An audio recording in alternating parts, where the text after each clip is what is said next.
Hey guys, what is up? Welcome back. This is the movie discussion pocket dimension where time does not exist and the only thing that matters is film. I'm Cole and that's Jay. For anybody who's new, I think people who've been watching know who's who. They figured out which one of us. It was forgivable to mix us up maybe back in the day, but I think by now you'd have a good idea of who's who. And we're back. It's nice to be back in consecutive weeks. So sometimes we've had trouble pulling that off. As we said, we were serious about making 2024 more productive. So slowly but surely we're getting there. Coming off Cure, Japanese movie by Kiyoshi Kurosawa, but going to I mean, this was a movie I thought of for a long time and sort of wavered on whether it was really right for us. It's not the type of movie we normally do on here. The main thing I'd say is this is a Best Picture winner. Mm-hmm. And to my knowledge, when I think of the movies we've done, that's not what we do really on the Right. show. It's kind of pointless in the way. Although we are coming off a recent show of another Best Picture winner because we did do American Beauty, even though, in my view, I don't think it's worthy of that. But at the same time, I don't really care what gets picked for Best Picture and what doesn't. And actually, our first ever episode was a Best Picture winner. No Country for Old Men, Best Picture of 2007. I'm pretty sure those are it. That's it for us doing Best Picture winners. So in well over 100 shows, I guess it's forgivable maybe to do one more. Although, again, this one is a little bit different because I don't think it's forgotten, really. You know, some of these best pictures, there's at least a couple other best pictures. I was looking at the list today. There's at least a couple others I would consider doing because I think, you know, there enough time has passed that maybe a lot of people or certain generations aren't familiar with them. This movie is not that old, but I don't know. I always think of it when I think of 80s movies. I think it was one of the best movies of the 80s, but I don't know if everybody really feels that way.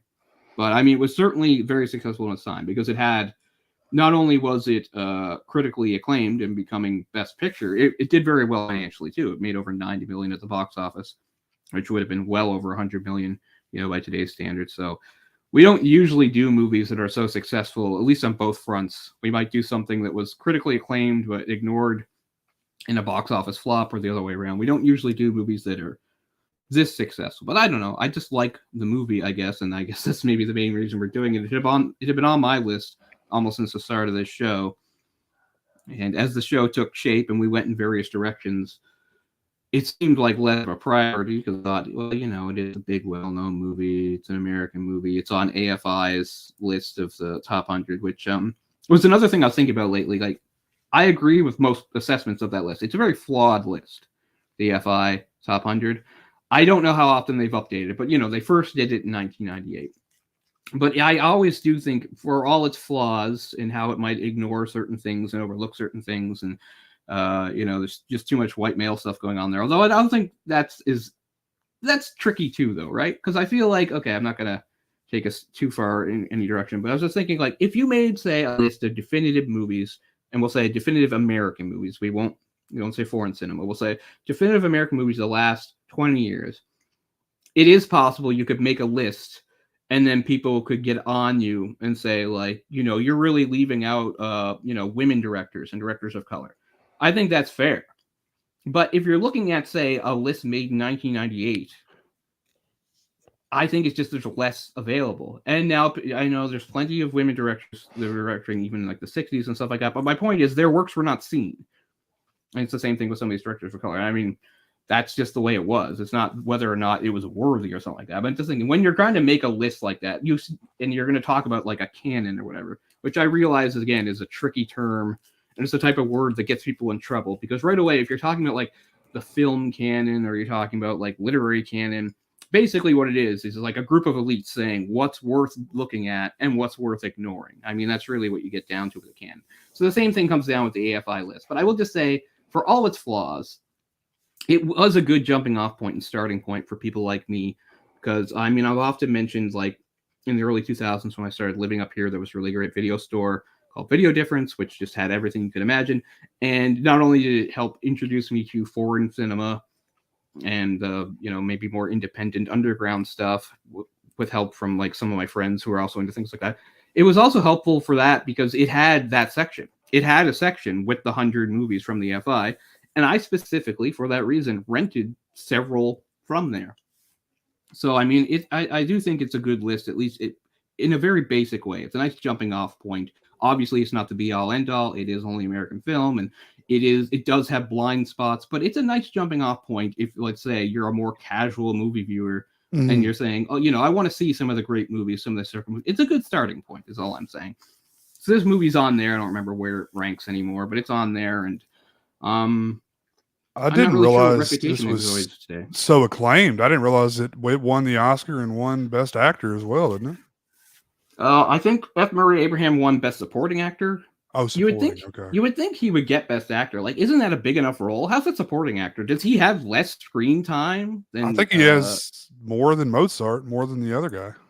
Yeah. So how does he get Best Supporting Actor? That seems kind of odd. That's odd. Yeah. But I'm almost sure. Let me make sure that's true before I didn't realize. I know we talked about this one for a while, and I've never seen it before, so it was good that I finally got to watch it. But I didn't realize. Oh no, it is. Okay, it is Best Actor. Yeah, it is Best. Oh, Best Actor. Okay, supporting. Good. Yeah. So he and is it Holtz or Holtz? I don't. Is it Holtze? Tom Holtz? I don't know. They were both nominated, and F. Murray Abraham. Okay, I was worried that it was Best Supporting Actor. So I'm thinking he has so much screen time that could be supporting. It's not. It is Actor. He won Best Actor. The movie. Well, I mean, what you just said is one of the reasons why I thought it wouldn't be too bad to do, because I thought maybe it has faded from people's memories, or some people aren't aware. Because yeah, as big and amazing as it was in its day, I think there are a lot of people that don't realize it was the Best Picture winner of that year, that don't realize that Murray Abraham won that, and don't realize how, even apart from that, just how successful it was financially. In a minute, I'll just say, like, I wound up renting this on Prime, and it just so happened to be, I wasn't specifically looking for it, not saying we need to do it. I watched the director's cut. It was my first time seeing the director's cut, which makes it a bit longer. Now, the director, Milos Forman, said something rather sensible about, exactly how the director's cut came to be and how the theatrical cut came to be. And it really just showed sort of an understanding of what sort of movie this was, and what they could expect. I don't want to say the whole quote, but he says, the director's cut came about in 2002 when they were putting this on DVD. And in this case, the director's cut is simply the full version as it was shot from the script. Basically, this is what they shot, and then they chose to cut out certain scenes for the theatrical release.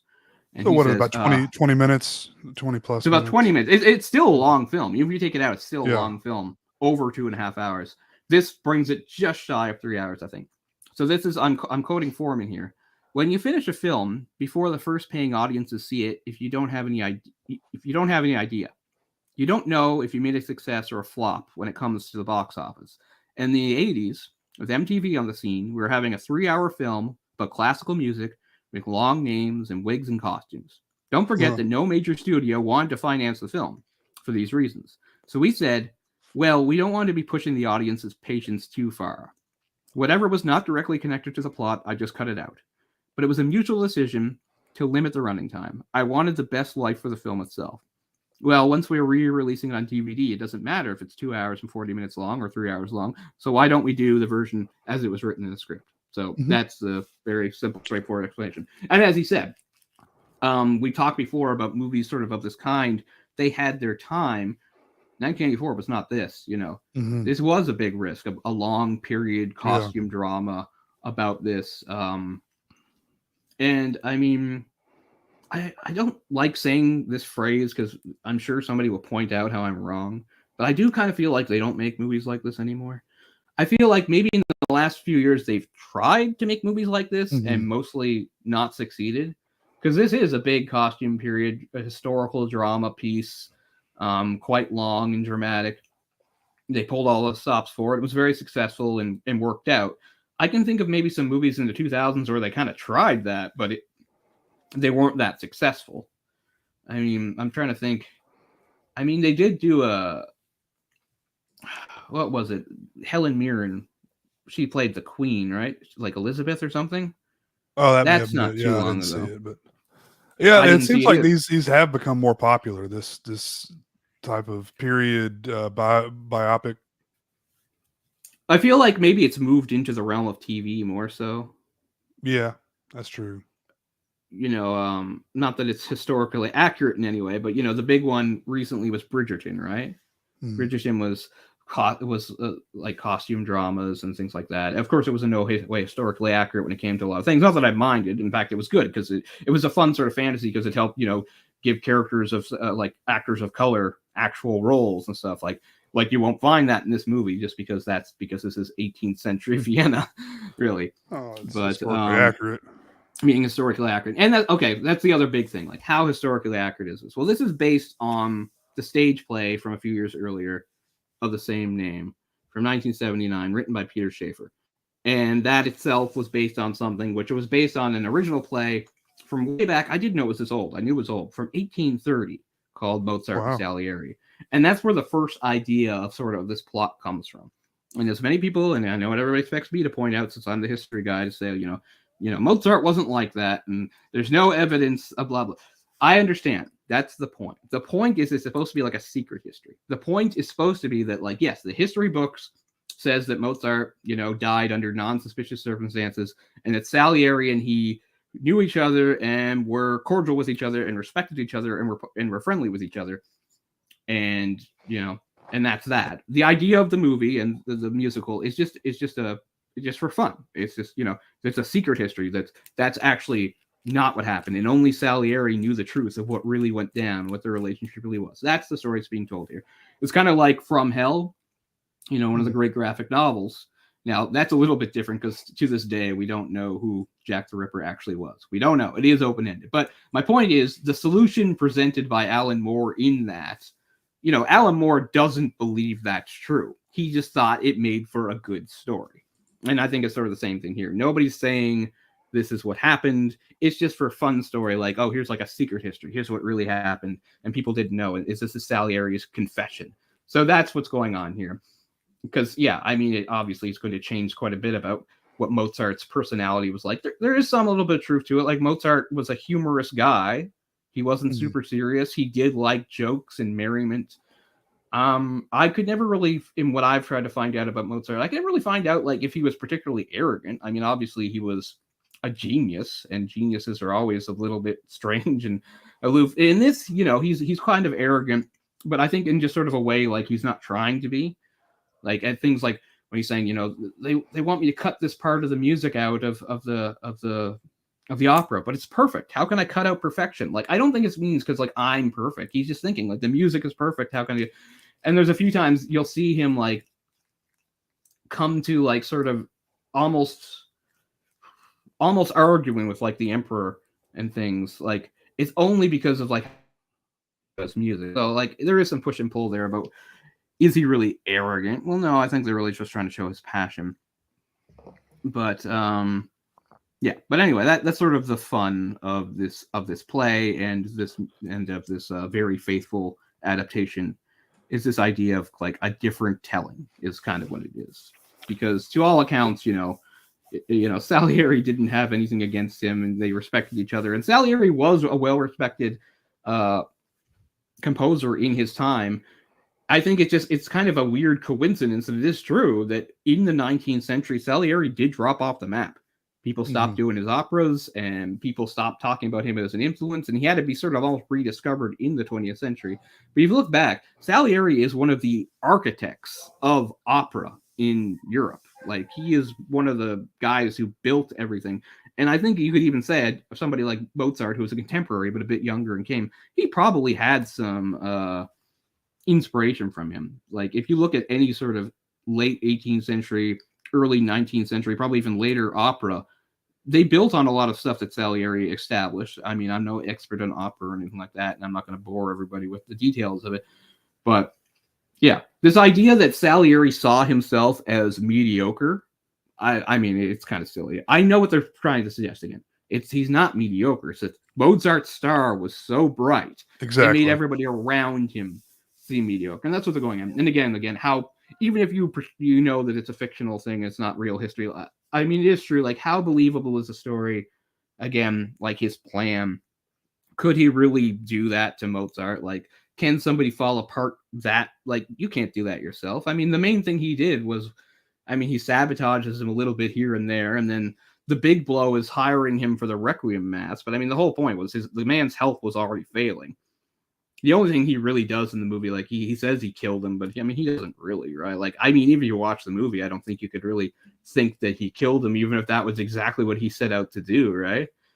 Like what is the cause of death for Mozart? Like syphilis or something? What is the actual?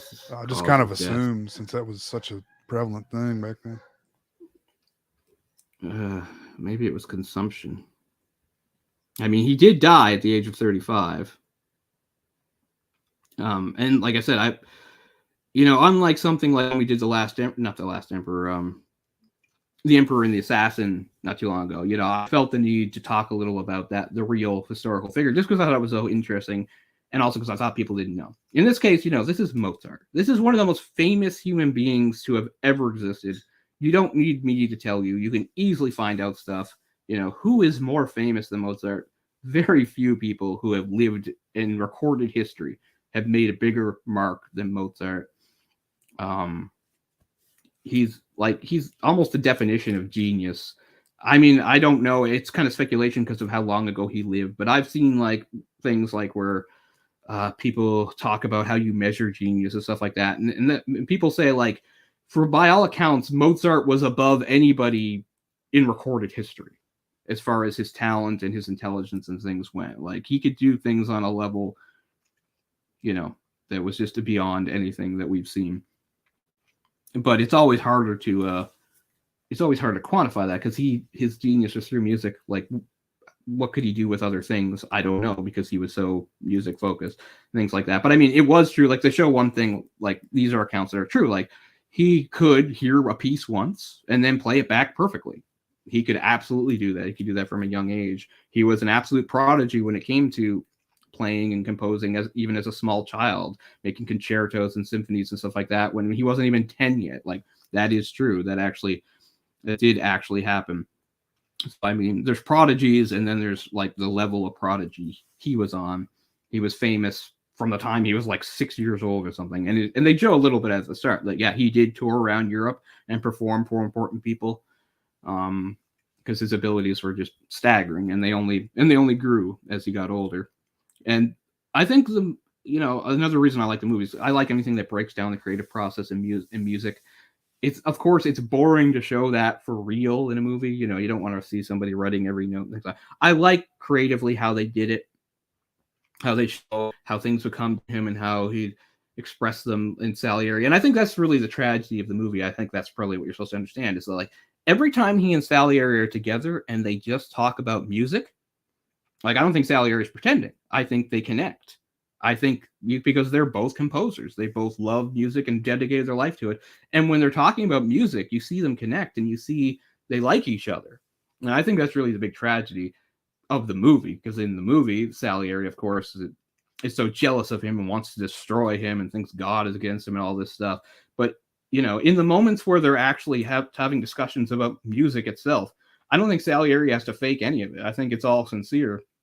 And I think it's sort of the real tragedy of the story, is that, if he hadn't been so concerned with comparing himself to him, he could just, enjoy him. Because by all accounts, even this version of Mozart in the movie, like I say, he's a little arrogant. Like, Mozart's not out there to put him down or tell him he's no good. There's a fun little exchange where I wasn't even sure what to make out of it. So there's a part where, remember, Mozart does the opera, but what happens is during it, because it's so long, the emperor yawns. And Mozart doesn't see this. And then, like, the show winds up getting canceled after a few more shows because everybody in Vienna, it's true, they were sheep. As the emperor goes, so do they. Oh, the emperor thinks it's boring. Well, then it can't be bothered with. And he's racking his brain. He didn't see it. He doesn't know what happened. He's like, why aren't they coming? And I think, again, Salieri is being honest with him, for even though he's leaving out the main thing. He is saying, I think you're giving the audience too much credit. He said, like, you want them to appreciate all this, and they're not even capable of it. At one point he says, you didn't even put in any like loud bongs or whatever at the end of a song so that they know when to applaud, right?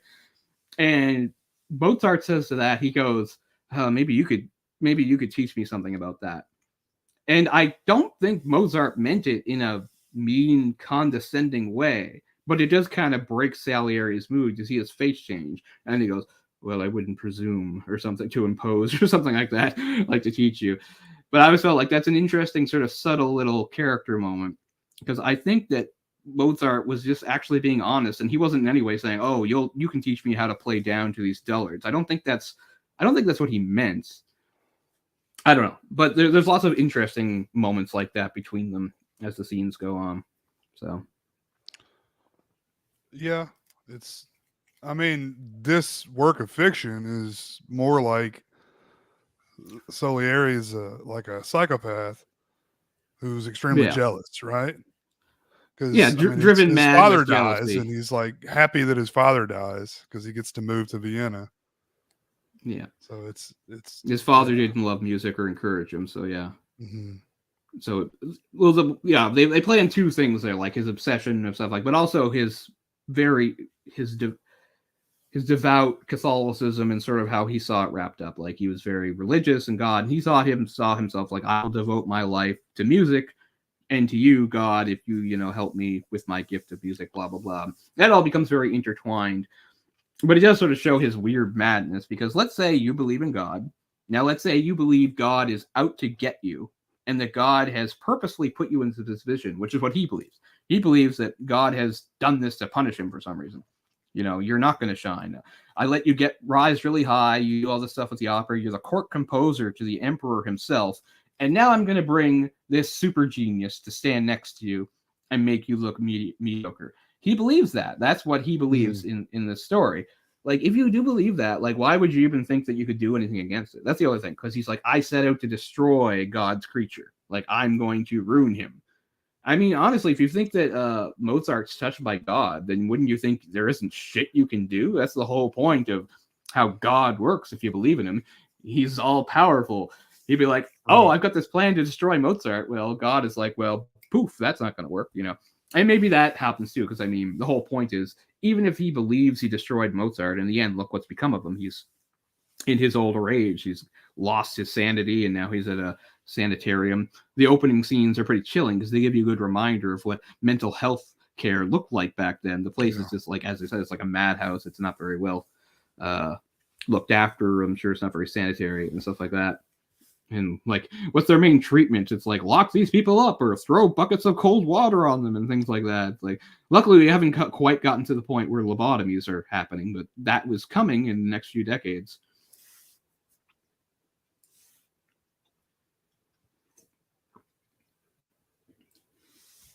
But yeah, I mean, as far as believability goes, you kind of have to check it because I think most movies you have, if you're going to talk about somebody like going crazy, descending into madness, I mean, that doesn't really happen much in real life. I mean, most of it's very. I don't know if there's really cases of people like with basically normal mental health having something happen to them that makes them like loony, like. That happens a lot in movies. They have like some terrible. I mean, I get it. You can have trauma and have it affect you, and people get things like PTSD really strong and things like that. Even I have some things, but it has nothing to do with my rationality. Like I had a nervous breakdown years ago, and it gave some long lasting effects like anxiety, a sleep disorder, and depression and things like that have clung to me, but they haven't affected me rationally, really. I mean, the anxiety a little bit, but it's still I'm rational enough to see it. But I mean by that is like, what it is like when you have really strong anxiety, like most of the time we're aware that it's not rational. It's like the kind of thing like where I could like build it all up like I'm afraid to talk to somebody in a store to ask them for something. Like that's their job. And yet I'm still afraid. Like I know rationally that's a silly fear. So, but yeah, this suggests a different kind of like breakdown and mental health decline to the point where like rationality goes out the window and you're disconnected from reality, really. But I mean, I get it. It makes for good storytelling. It's in a lot of stories. It's in a lot of movies and shows and things like that. So I mean, just like pretty sure the movie's not trying to tell us that this is actually what happened. It's just a fun story. And again, it can take some liberties about how this works. Because yeah, I mean, I get it. I am interested in stories like this, like the idea of artistic obsession, right? The obsessed artist. You see it in some other things like Black Swan, maybe something like that, or what is it? I don't think it's very good, but people love it. The drumming one. Oh yeah, Whiplash. Whiplash. Whiplash holds back. Like nobody goes insane, but it does sort of show obsession and the how far it can take somebody. So I mean, I like that kind of story, and I respect it, and it's cool to see. So I mean, yeah, I'm not criticizing the movie. I'm saying as far as realism goes, maybe not so much, but right, it becomes like it's not even a loss of faith exactly. Like he's like a lot of people of that era. Like it's not like he stops believing in God. He just sort of he feels God has turned his back on him. He's like, God's turned his back on me. I'll turn my back on him, which I mean never works out. Even if God's not real, it never works out because you do it to yourself. You know? Yeah, people kind of pick and choose how they want to look at things like that as far as religion goes. So. Well, honestly, again, there is sort of an arrogance to it, if you ask me. That that he thinks that God would like have it out for him specifically. Right. Like why do you think like God would punish you? What did you do that was so bad? Why do you think he would even single you out for torment? Like he says, like there's no God of mercy. Like I says, like there's only a God of torture. He says in one of the scenes of like, I think the God of torture is us. We do it to ourselves. That's really what it is. We torture ourselves over these things. Again, jealousy, things like that is consuming him. I get it. So, I mean, maybe I can't buy him in real life, a man like decades later in a sanitarium ranting and raving. But I can buy being consumed by envy, being consumed by jealousy, and letting it like wreck your life. That certainly does. That certainly does happen. But yeah, so that's I don't know a lot of the actors, but of course I think that's what they're both mostly known for. F. Murray Abraham and Tom Hulce. F. Murray Abraham's been around. The only other thing I can think of that Tom Hulce, or however you say it, is like I know he's the voice of Quasimodo in the Disney's animated Hunchback of Notre Dame, and that's it. Those are the only things I know him from. Yeah, F. Murray Abraham, I got tired of looking at his damn filmography, man. He's so prolific and still is. Yeah. Yeah, I mean, he's old as hell. I was like scrolling and scrolling. I was like, good God, he's done all kinds of, he's done all sorts of things. Yeah, and speaking of the cast, like another thing that gives this movie the feel is that Milos Forman decided to have an American cast, which I think is fine because technically this is a movie that takes place in Vienna. When they're speaking English, it's understood everybody's speaking German. People don't know. When you hear English in the movie, it's understood they're speaking German. That's why you will hear them singing some of these operas in English, which certainly they wouldn't have been sung back in. Right. Like they're not. They're singing German. If they're speaking English, it gets a little confusing because obviously Italian is Italian in the movie, but English is German. So that's just one little thing. And they do have a little discussion about that, which again was something true. Is the idea at the time, opera having originated in Italy and been around for a while. At this point, true operas were in Italian. It wasn't, it wasn't proper to have like one not in that language. And the court musicians are all Italians, including Salieri himself, and they have a big hold on it. And they say, like the idea of having an opera in German is almost kind of vulgar, right? Like it's not right. But Joseph II, I looked up a little bit. He did sort of believe it was a good idea, an opera for the people. It's almost like talking about like the Vulgate Bible, right? Like for so long, the Bible was only in Latin. The idea to like translate the Bible into like a language that some of the people, because again, most of the people can't even read anyway, but at least some of the people can read and understand. That was a big thing in the church at the time. It's like, I don't know, we should let the masses understand the Bible. Like, isn't that the whole point? It's like, no, because we want them to understand the Bible as we tell it to them, And it's almost, this is obviously an artistic thing, but it's almost the same idea. It's like the true form of opera is Italian. I mean, I don't mind opera in different languages. I mean, obviously the classic ones are in Italian. I've heard people say, like, even watching this movie, hearing some of those like high aria parts sung in English is kind of jarring to them. I'm like, yeah, I guess. I don't think the everyday audience that doesn't know much of opera is going to notice. I mean, I kind of appreciate that they're committing to it. I mean, they're talking that they're doing it in German. I'd rather hear it in English and German because they do make one point. German is not a musical language. That's right? What I think I would rather hear the English version than the German version. Sure, Italian stops, and that's all well and good, but it's much better hearing English than German. I think German is not musical. Like I said, I don't want to be snobby. It was a good idea to have some operas in the language of the peoples at the time for sure. But yeah, so yeah, I guess I'm okay with it at the end of the day, but I kind of wish it was in German. But right, but getting back to there being an American cast, so this is like a lot of things. This is a movie that's in English, but obviously really wouldn't be. So I mean, if you really wanted to be really authentic, you would need German-speaking actors, of which there's not like a great number of like available for a Hollywood movie. And then, of course, when you're doing a lot of these movies set in Europe, even if they're in English, they'll often cast a lot of British actors. And I think he felt like if he did that, and it would be too grating to have them go up against the Americans. It's like, okay, nobody's speaking German, no one's really going to have a German accent, so the least we can do is keep our accents consistent. People will simply speak like basic like Americans, and we'll understand they're speaking German.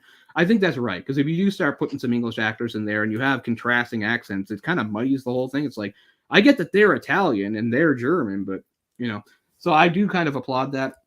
So that's one of the reasons why the cast wound up as it did, because Kenneth Branagh was actually considered in the role for a while, except they were like, they didn't want an English guy. I do think it would have been really interesting if they could have kept Mark Hamill. I don't know how many people were aware that Mark Hamill was Amadeus in the play, but he was. Oh.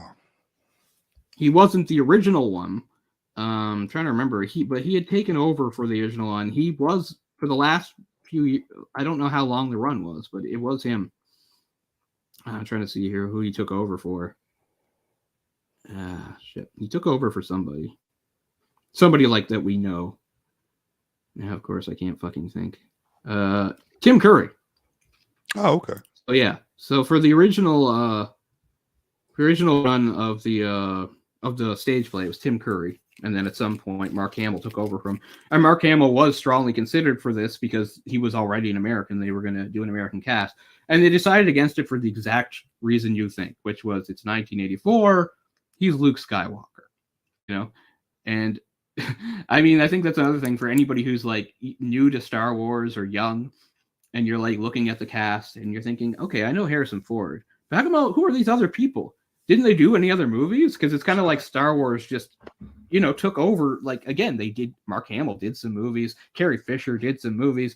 Billy Dee Williams did some movies. But really, Star Wars is really it for them. Harrison Ford's the only one that really got out of that and was able to be like a star on his own. And that's really what happened to Mark Hamill here. It's like he fit the profile. He already could do this. He was already played the character, and he was American. He'd meshed with a new American cast. But at the end, they're like, people will just think Luke Skywalker. So that's the bad side. I get it. Yeah. The staggering success of Star Wars, that is sort of the bad side of it. It affected Carrie Fisher as well, and probably others. It's just like people were just so used to seeing them as those characters. It was almost what else did Mark Hamill do around this time besides Star Wars? I know he did stuff, but I can't think off the top of my head what it was. In the 80s? Yeah, as I know he was in an episode or in a segment of the John Carpenter's Body Bags. He was the guy that, have you seen that? He was the guy that loses an eye, and then he gets an eye from a dead guy, and he starts seeing stuff. Or maybe gets both eyes. I've heard of Body Bags. I don't know if I ever actually saw it, It's good. Yeah, it's definitely one that I like, I always meant to watch. It's so much very sparse. He did pretty much nothing. He was in a movie called Slipstream in 1989. So that was kind of it for his he's in some stuff in the 80s I've never heard of. He's in The Big Red One, which came out the same year as Empire Strikes Back. He's in something called The Night the Lights Went Out in Georgia in 81, Britannia Hospital in 82, and then between Return of the Jedi in 1989, nothing as far as film goes, except for in 1989, a film called Slipstream. And then just some things here and there. I think his cameo in Sleepwalkers got cut, because I don't remember seeing it. Because I know Sleepwalkers had a lot of cameos, including like directors, right? Like Sleepwalkers has a whole scene that has like, I think, Isn't John Carpenter one of them? It's like George Romero and George Carpenter. And anyway, there's a scene with like 3 or 4 prominent horror directors in Sleepwalkers, and Mark Hamill's in there as a cop, but I don't remember. Maybe he got cut from the thing. And speaking of Carpenter, he's in the horrible Village of the Damned remake, which I hate. But yeah, when you look at his 80s output, you can really see that like he was hampered by Star Wars, especially when you think how this could have helped him. I mean, he was obviously capable if he was doing it in the stage version. So, I mean, I have no problem with Tom Hulce, but obviously Mark Hamill. I prefer him. I like him. It would have been cool. But I mean, things work out the way they worked out. I guess it's good Tom Hulce got to show his talent. Man, he's 70 years old now. That's crazy. You know, the only thing I know him from is he's one of the guys in Animal House. He's not like an important guy. He's just like one of the many guys there. And he has a very sparse filmography too. Like there's big gaps. But yeah, he must have done a lot of Broadway stuff. I would imagine he was probably a Broadway guy. Like that's what he was doing instead of like Hollywood films. Oh yeah, he was in Equus with Anthony Hopkins. Like that would have been amazing to see back in the 70s.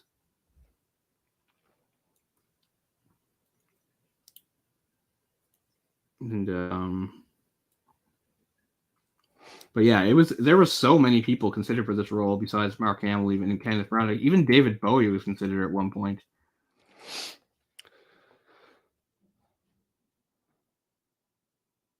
Nah, David Bowie wasn't really an actor though. He wasn't, but he was big star, and he was in things like the same year he was in Dune, right? Yeah, but I mean, if I'm wrong. That's not David Bowie. That's Sting. Sting was in Dune. But I know that David Bowie was in stuff in the 80s. I mean, obviously in 86 he was in the Man Who Fell from Earth, and we do that. Yeah, we did The Man Who Fell from Earth at 76, and then in 86 he did Labyrinth, which I love so much, which I realize is not like serious acting. Same with a bunch of Muppets dancing around. But still, but I mean, he's the star of the movie. That character is the star of the movie. I mean, Mozart's not, I mean, is like kind of like a side character compared to him. His whole movie's about him. Oh, you mean Salieri? Yeah. Yeah, I mean, the whole thing is it's told through his eyes, right?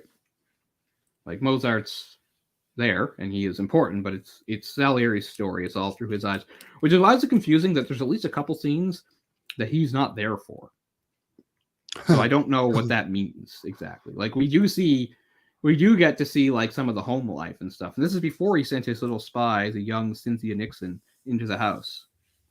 There are some things he wasn't privy to, but we just see them anyway. So I'm not exactly sure if this is a story he's telling, exactly how he's telling it, how he knows what's going on in these moments. But I guess it doesn't matter too much. I mean, I think that's the type of thing that gets by a lot of people. I think about it all the time. So I think of like point of view. You know, I think of like A Song of Ice and Fire and how it's all point of view chapters. And that's why it's one of the weird things I always found odd about watching Game of Thrones, besides all my normal complaints, and we won't get into it, was odd to me to see scenes between characters who weren't point of view characters, meaning in the book, you just never saw it. And that doesn't make it bad, because sometimes it gives you an opportunity to like, get a different look at some of these characters, obviously not written by Martin, but still something different. And so it's mine. I'm very conscious of that. So in watching this movie, all I can think is this is Salieri telling the pre-story. So how is he be able to tell them about stuff he wasn't actually there for? But I don't know. It's not a huge thing. I don't care. It's not that important. And he is there for most of it. What's interesting is Simon Callow himself, who played his friend, the performer. I think he had played the role of Amadeus himself beforehand, or something like that.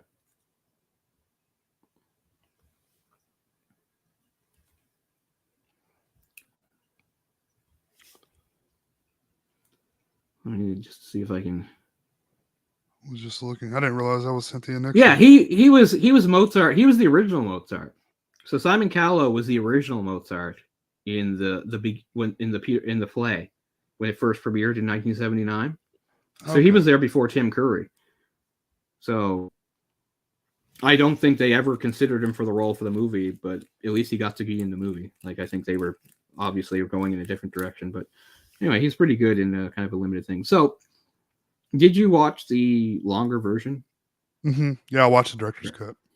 I mean, having not seen it before and having not seen the theatrical cut in so many years, I thought I wouldn't be able to tell what was added, but it's actually pretty simple to see what was added. I would imagine the operas are longer.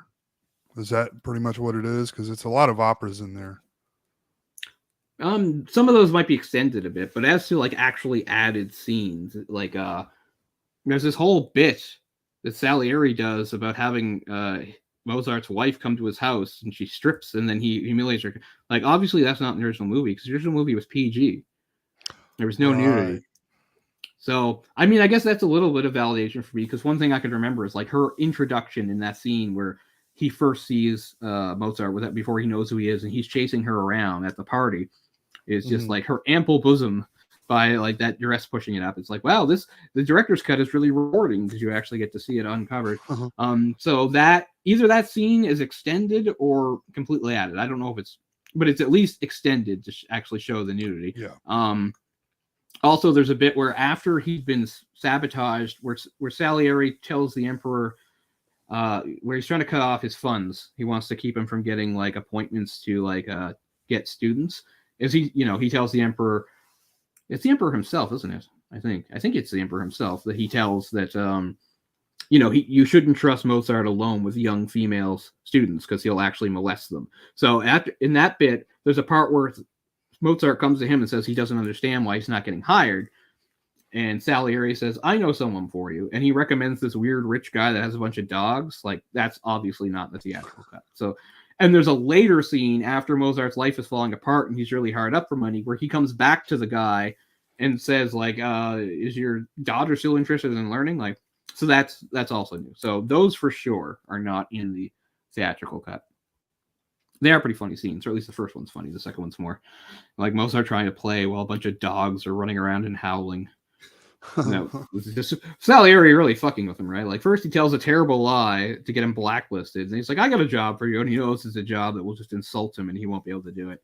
So, I mean, I get how the movie works without it, but it is good to see. It's just another layer of Salieri's sort of deviousness about like just how much he's out to really sabotage poor Wolfgang Amadeus Mozart. Wolfie. Honestly, the as far as like performances go, the one I really like is Jeffrey Jones as Joseph II. You would say that. He's just so I don't know, he's just so entertaining. Jeffrey Jones is not such a nice guy in real life. I know he some things have come out about him ages ago. No, he was convicted. Yeah. But I mean, I have to give credit where credit's due. I really like the performance. Okay, this is before all the crazy stuff. No, I'm sure. I agree. I think Jeffrey Jones is a great actor, but yeah, I just really like this interpretation. I don't know. It's a weird time in history. So this is the late 18th century. So he's Holy Roman Emperor is technically what he was. So he's one of the most powerful men in the world at this time because he would have been, so technically he was Holy Roman Emperor, Emperor of Austria, King of Germany, and like King of like several other places. Trying to see exactly how the titles.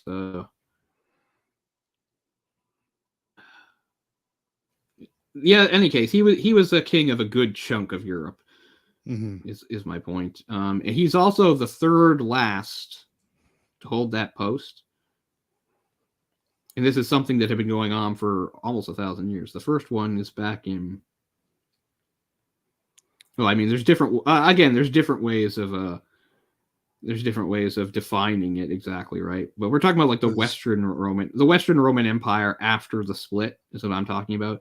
Our guy, he would have been part of the House of Habsburg. He would have been a Habsburg in a long line of those that actually got briefly interrupted, but then it came back.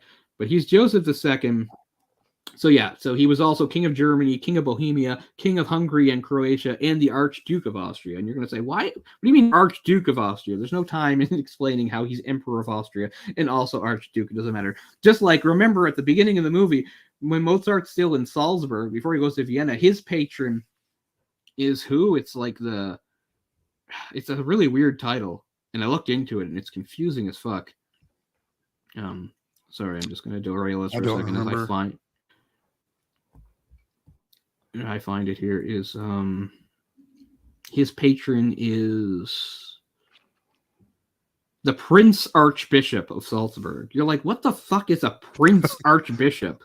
Like, I don't know. It's interesting, but I won't go into it. But anyway, yeah. So getting just back to I almost said Leopold. Leopold was his brother, the one who succeeded him, because it doesn't really matter, but I key in on things like this, and we've talked before about like the European monarchs and how they were all essentially related to each other. Because there's a part in the film where, again, trying to sort of sabotage Mozart, Salieri has now actually had Cynthia Nixon, his spy, let him into the house to snoop around while they're gone, and he finds the latest opera that Mozart's working on, and it's going to be The Marriage of Figaro. And he spills this because he knows that The Marriage of Figaro is not something that is supposed to be shown as a play, let alone adapted into a musical or an opera. It was basically outlawed because of its rather subversive themes. And when he gets ratted out and he's trying to explain to them, oh, and it's not a big deal. And the emperor says to him, it's caused all kinds of trouble for the French. It's stirring up hatred between the classes. And he says, my own sister, Antoinette, that's Marie Antoinette, who was Queen of France at the time, married to Louis XVI. He says she's become afraid of her own people. I don't know if that ever happened, but it makes sense because we're just a few years away from the French Revolution, which would end in. But I just mean, Marie Antoinette, you might remember, did not survive that. She died. Yeah. And if anybody's wondering, did Joseph live to see it? No, Joseph predeceased her by 3 years. He died in 1790. She died in 1793. But his death was like health related, whereas she, was killed. He was only 48, I think. He was quite a bit older than her, because I think she was 37 when she died. So he was, I think, more than 10 years older than her. But anyway, I just realized it could be almost a throwaway line for people that don't know history or don't care. But I do think it's kind of interesting. It is another little thing just to point out, like the connections of these people in Europe, who's ruling Europe. A little throwaway line about her becoming afraid of her own people. Well, yeah, turned out if that's true, she had every right to be, because it didn't end well for her with those people. But I really like the passion plea that Mozart does during that, because it's almost something, it echoes something that almost like guys like us talk about when we're talking about film, because at one point they say like they are only supposed to stick to like the classics when it comes to like making these operas, what they're going to adapt and things like that. And he says like, well, why is that and stuff like that? And they're just like, they endure forever. And they said, you want to stick to elevated themes. And he goes, elevated, what does that mean? And that's kind of like, I think, where we stand a lot of the time when people are getting snobby about movies, right? Like there's elevated versions of movies, or there's even or even if you want to take something like horror seriously, well, there's elevated horror. And that kind of language is kind of frustrating, if not infuriating sometimes. Exactly do you mean by elevated, and who decides what is, more important than anything else? It's kind of like what I was saying before about the idea of having a canon, whether it's a film canon, music canon, because it's always some group telling the other group, this is what you should pay attention to, this is what you should ignore. And so elevated is another sort of part of that arsenal, I guess, is of separating what's, again, worthy and what's not. And I like seeing Mozart buck against it, which, I don't know if he ever actually had some impassioned plea in front of the emperor. I have no idea. But it is true that he did make this stuff like The Marriage of Figaro and The Magic Flute. They were more operas like for the commoners. They were supposed to be like more fun. They weren't supposed to be as stiff and always about, like those so-called elevated things. So that's another important part of the many things he accomplished, was he sort of helped bring opera to the masses in a way. The opera was the big thing, but he made it more accessible. which I'm sure he did get criticized for, because again, you had these snobby and this one's the snobby Italians all saying like opera should only be done this way, and those are the rules and you can't break them. And you do see that Mozart wanted to break those rules because he was creative. Yeah, we had much more drawn lines between the rich and the poor, the classes. There was a much more defined, there was the rich, and then there was the poor, so they didn't want the commoners, appreciating the same things that they like. Right. That's the difference when you see the Magic Flute. Like, that's an entirely different theater he's performing at that's much more affordable for the lower classes. Because most of the operas we see are like the upper class people, right? It's the Emperor's Court and all the rich and well-to-do and connected people of Vienna. And all those. I mean, they're amazing scenes, and I don't know. I guess there could be people that do lose patience with them, but I'm just enthralled by them. Not just because of what they are. The most operas are good. I love seeing them recreated like as close as they could to what they would have been like back then. Like, I've never been to an opera, but I've been to musicals, right? I've been to stage musicals. I've even seen a couple things on Broadway, like Book of Mormon. There's your elevated theater. I saw Book of Mormon. But I mean, I think about like how cool those are, but of course I think of everything that goes into it to make it look and sound good. And I think this is a big production, so complicated, so many musicians, so many instruments, so many voices, and there's no electricity. The lighting is all like candlelight, and I guess maybe natural light if they had like a skylight, I don't know, stuff like that. It really made me squirm when I think of all those times I played, when I used to play in bands and concerts, sitting there with my sheet music, that they all have like big long candles right next to their sheet music. And there's no electricity, so there's no lighting, and there's no microphones, right? So I always want, I mean, obviously for the purposes of the movie, the sound is very good.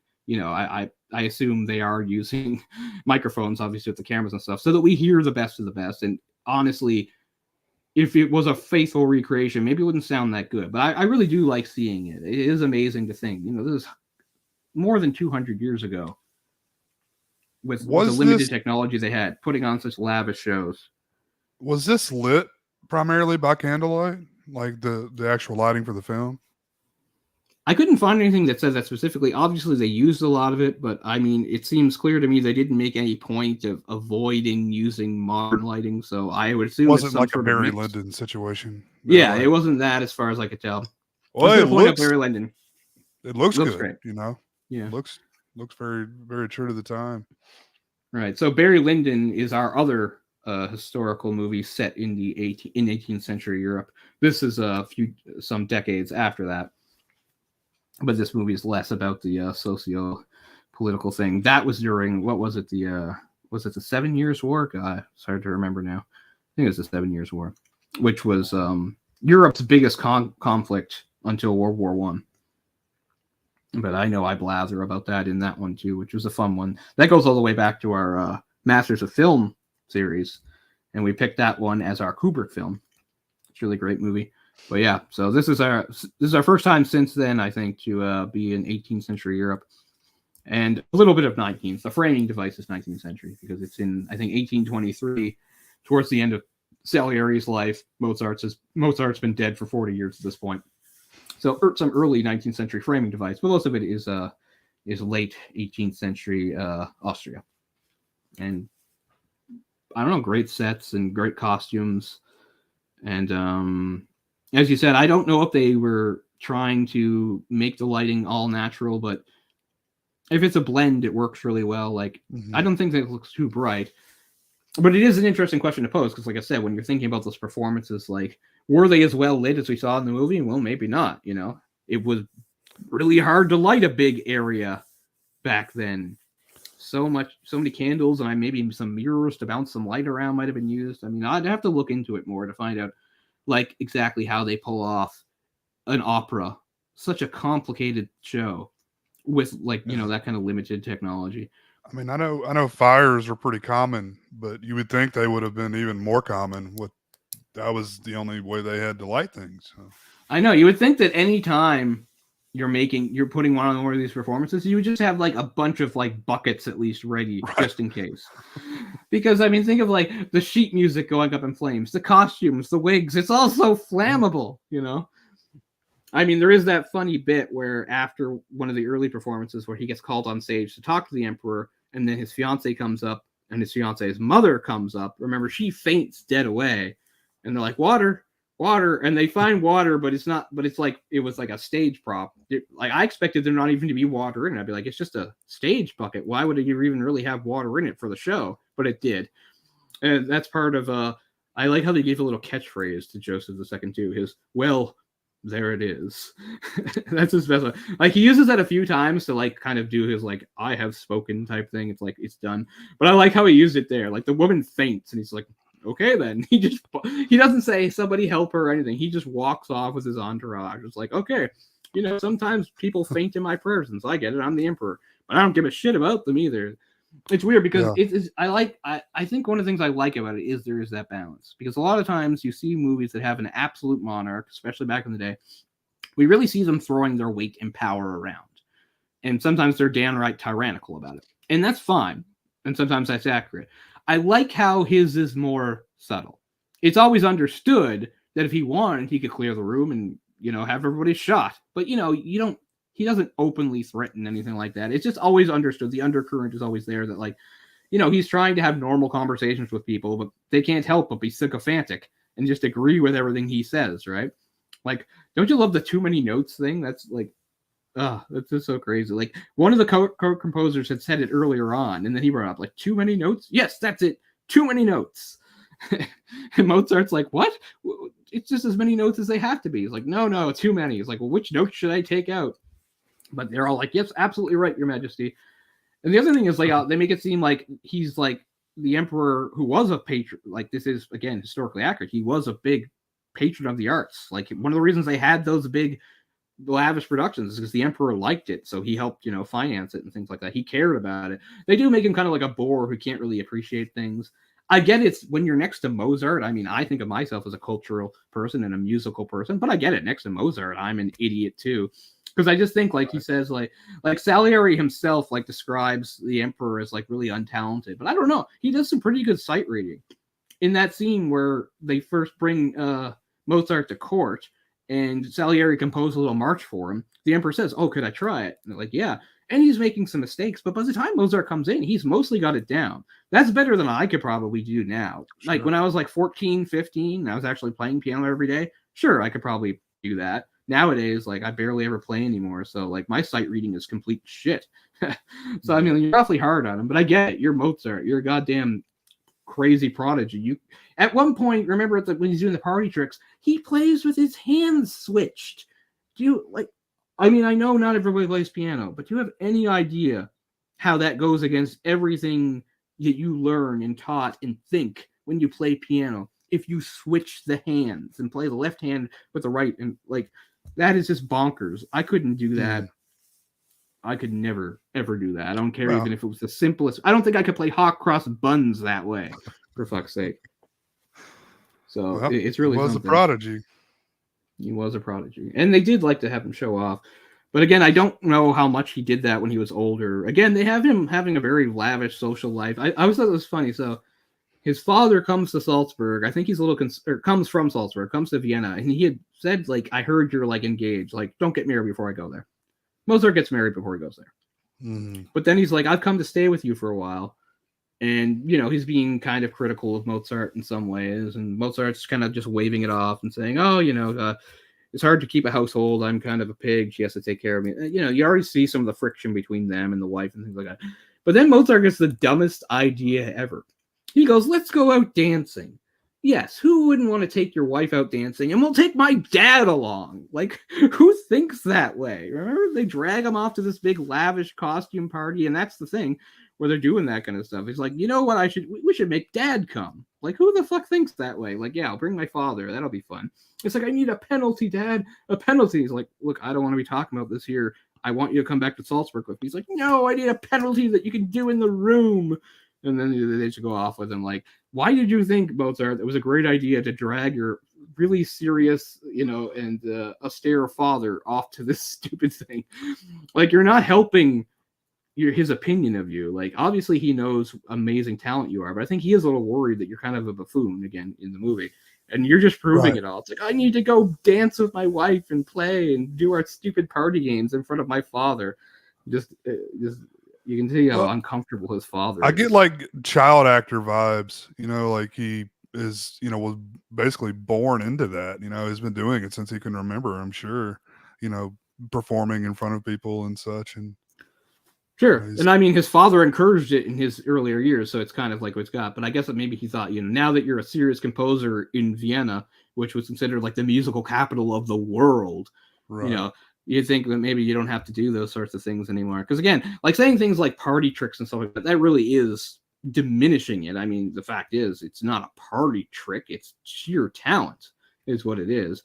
He's not performing; he's not doing card tricks, for Christ's sakes, But yeah, that's another thing. Again, like, I don't know much about the real Mozart, like what he was like at that age. If he really did like go and play at parties all the time, or if he was really into, I don't know. They just seem to come up on their own idea of this sort of playful, immature. As I said, I could find he wasn't always super serious, and he did have a sense of humor about things and things like that. But there are some things in here that like just simply aren't true. Like, again, they don't need to play up his genius. We know it is genius. Like, there's a part where Salieri is looking at like his music and says like, no revisions. It's just all perfect. Like, that's not true. Mozart's made revisions. It doesn't mean he wasn't a genius. It just means sometimes he decided to change things, But they were like, no. That's a great scene, though. Yeah, it is a good scene, and it helps play up again the otherworldliness and just how blown away he is by Shakespeare's talent. Just like he just wrote it right off the dome, and it was like perfect right out of the gate. Yeah, I mean, here's one, and this is one where he's looking at the first time, like, and he's describing on the page. It looked nothing. The beginning simple, almost comic, just a pulse, bassoons and bassette forms, like a rusty squeeze box. Then suddenly, high above it, an oboe, a single note hanging there unwavering, till a clarinet took over and sweetened it into a phrase of such delight. This was no composition by a performing monkey. This is music I'd never heard, filled with such longing, such unfulfillable longing. It had me trembling. It seemed to me that I was hearing a voice of God.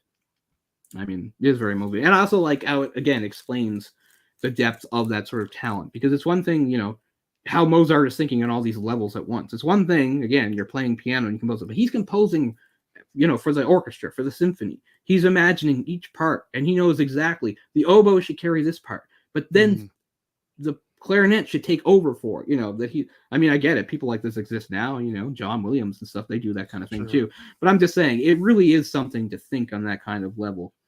To already, like, it's one thing, you have your main melody, but have all these other things that accompany it and all the parts and how they come together. It's staggering. Like, I'm just amazed by composers that can compose on that level. It's hard enough to write a song for, like, guitar, bass, drums, but writing a song for big, huge orchestras and those arrangements is incredible.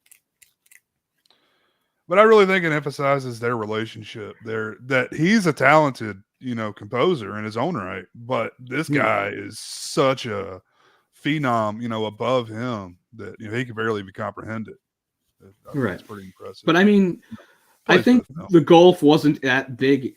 It just seemed that way. Like I said, I think that's the main tragedy of the movie, is that when they're actually just talking about music, it is like they're on an even playing field.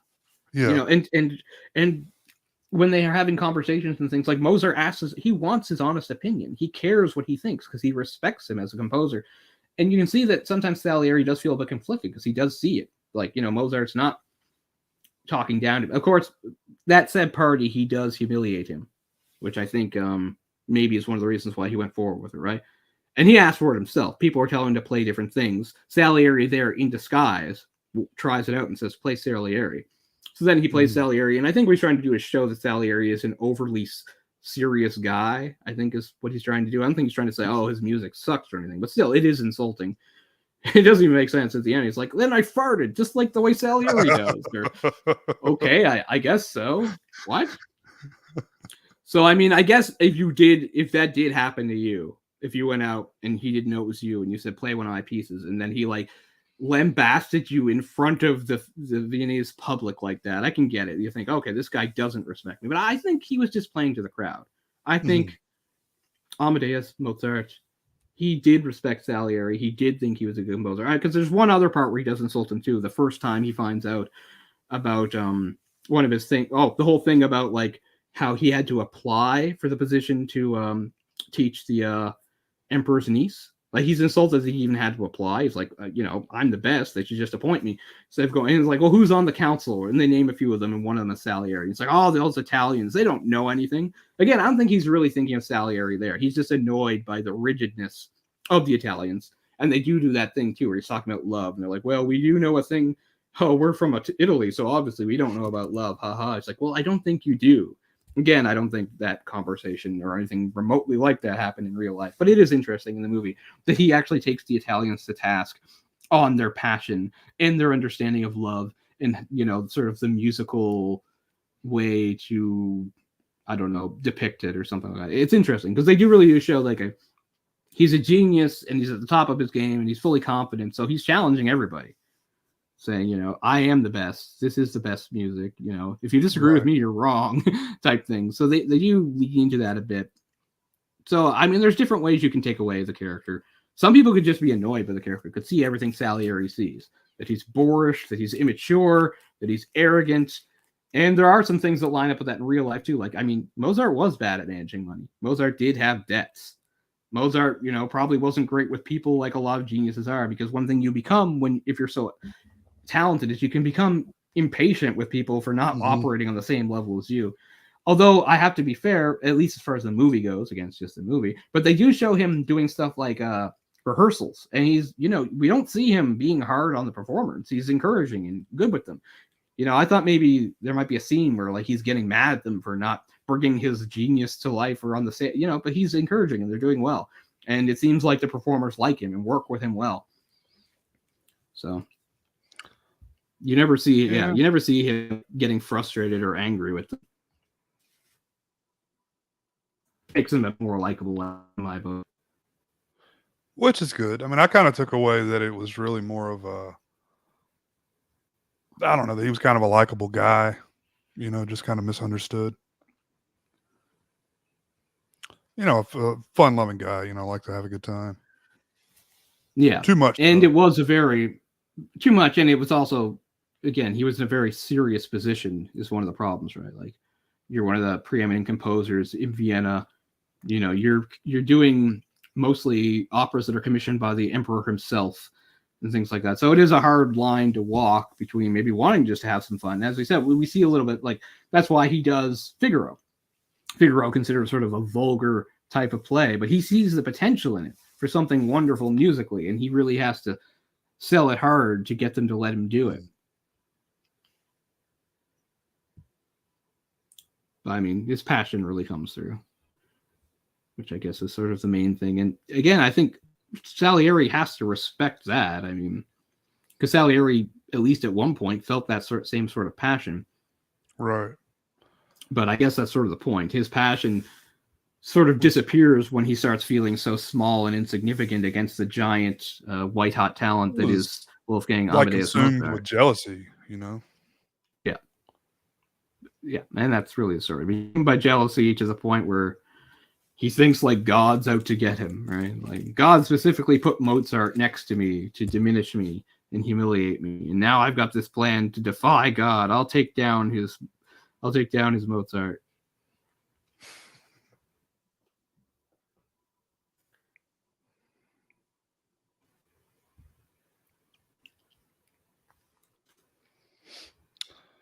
And powdered wigs must have sucked, huh? They had their uses. I mean, they sucked in a lot of places. I mean, one thing they helped with was, in a lot of these dirty cities, people would get lice and stuff. So the idea was you would have your hair cut super short or even shaved so that you wouldn't get the lice. And then the wigs are so you look presentable out in public. Is really, when and then it became a fashionable thing. It started out as sort of function, and then became fashionable. It's like, oh, this is a sort of a sign of upper class and nobility and things like that. It's really where it came from. Because when Soliari is first, when he first sees Mozart, he's the only one like in the room without a wig on. He has his natural long brown hair. I'm assuming his natural hair, whatever that was. But his hair was brown. All the other hair was, white. Even the women, were wearing the Yeah. big goofy wigs, which I'm sure was Yeah, a Salieri stylish mostly doesn't choice. wear a wig, does he? Maybe it's his otherness as an Italian. I'm not sure. Like, I don't really know the history there. Italians, I don't think, did do it in Italy. I mean, it was certainly done in Germany, Austria, France, eventually England. I don't know if England did it this time or not. Yeah, I guess they must have. Now I think about it. Yeah, They must have. even Yeah. when they colonized the U.S., they were still doing it. I mean, George Washington had one, right? Right. That's actually a similar time frame to this movie. Now I think about it. Wait, just let me look at Mozart's life here, exactly what it spanned. Yeah, Mozart died in 1791. So really what we're seeing is like the 1780s for the most part. Like, I mean, like a lot of things about real life, they're probably condensing some things and moving around. So I mean, basically you could say like most of the action is more or less 1780s or 1790. Yeah. So I mean, that's just, not too long after the American Revolution. Mm-hmm.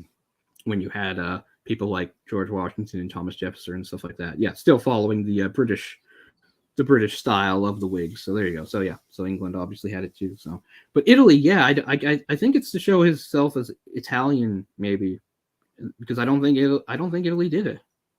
Now I think about it, but I don't know. Again, these countries are also close together. That's the other thing too about like it is true that it was important to maybe have some operas in German, but it's not as if there wouldn't be a big chunk of the Austrian audience that wouldn't understand Italian. They would, because even today, a lot of Austrians can speak Italian, and a lot of Italians can speak German and things like that. These countries are close together, and a lot of them speak multiple speak the language of their neighbors. A lot of them probably in Austria could probably speak French too. I would imagine. Yeah, they're all so close. I mean, you would imagine so. Yeah. There'd be a lot of crossover at least. Yeah, and like I said, Marie Antoinette was Austrian, but she became Queen of France, so she had to learn some French at some point. She probably learned it before she got to court, I would imagine.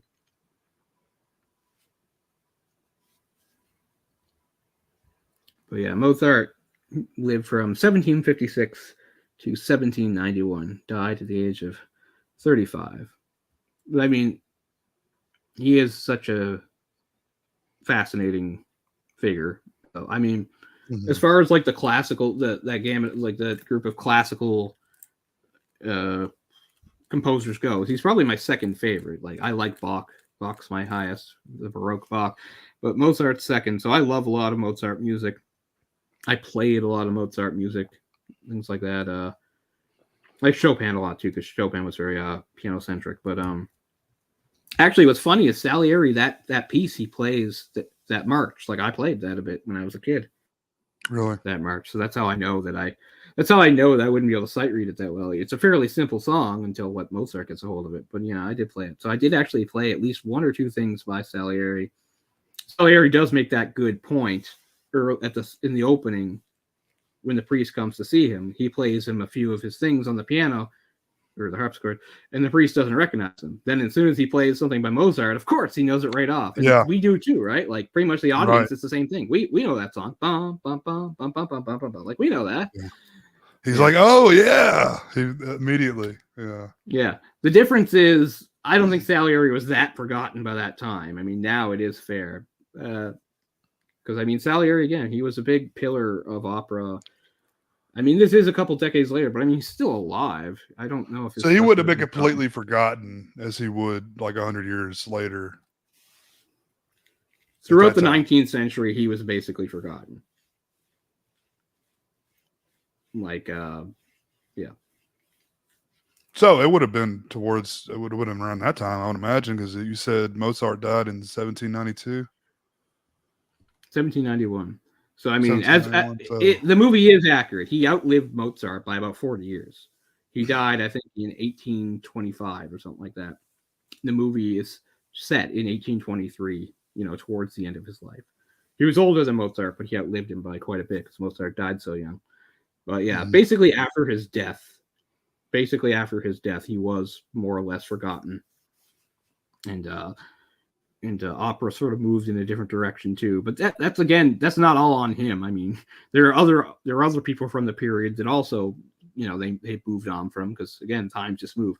Mozart helped facilitate that movement, but it wasn't anything on purpose. It's just doing what they're trying to do. There's also a funny bit too, like where after the musical director had cut out part of the musical section because he said it had ballet in it, and the emperor had forbade ballet. The emperor out of nowhere shows up to one of the rehearsals, and he sees that they're still rehearsing it just without the music. He's going, "What the hell's going?" He's like, "What's going on here?" He goes, "I don't understand." And then he goes, "Is it modern?" Which I really think was sort of the buzzword back then. If it was something new or weird and people didn't understand, and you can still use it too, it's modern. Like, you don't get it. Oh, it's modern. That's how we do it now. You just don't get it. Just like when they were praising one thing that like Mozart had done, they're like, "Well, it's new." And he's like, "Yes, that's right. It's very new." It's like, obviously new. I just wrote it. But yeah. So how the public and people would sort of like key in on buzzwords and phrases like that. Yes, it's modern. So should I like it? I don't know. But that's, again, when it all came down to, like, everybody's following the emperor's taste. He yawns, so they're like, "Oh, the emperor must think it's boring. We don't like it either, because we don't think for ourselves." We like our heads attached to our bodies. Yeah. Again, as far as Joseph II goes, like, I'm trying to think, he must have overseen some military campaign or other, because they just didn't have much. And again, maybe not. Maybe it was a fairly peaceful time. I'm trying to think. Expansion in the Netherlands. I mean, so yeah, here's something in 1787. In some sort of conflict, opposing Prussia and Turkey align with France. Because, yeah, again, there's all sorts of words. So, I mean, he did get involved in some conflicts, but I don't really know exactly. But, it was interesting because he died without having any kids. So that's why his brother succeeded him. That's where Leopold comes in. And then the one after Leopold, I believe, is the last one. Let me just take a quick look here of that title. Let's see. The last Holy Roman Emperor was Francis II, who was Leopold's son. So yeah, they were the end of it. Joseph died, didn't have any kids. So then his younger brother Leopold took over. Then Leopold's son took over, and he was the end of it. Ending in 1806. I guess that Napoleon must have put an end to that. That's how the timing seems to line up. Because Napoleon's the last emperor in Europe I'm aware of.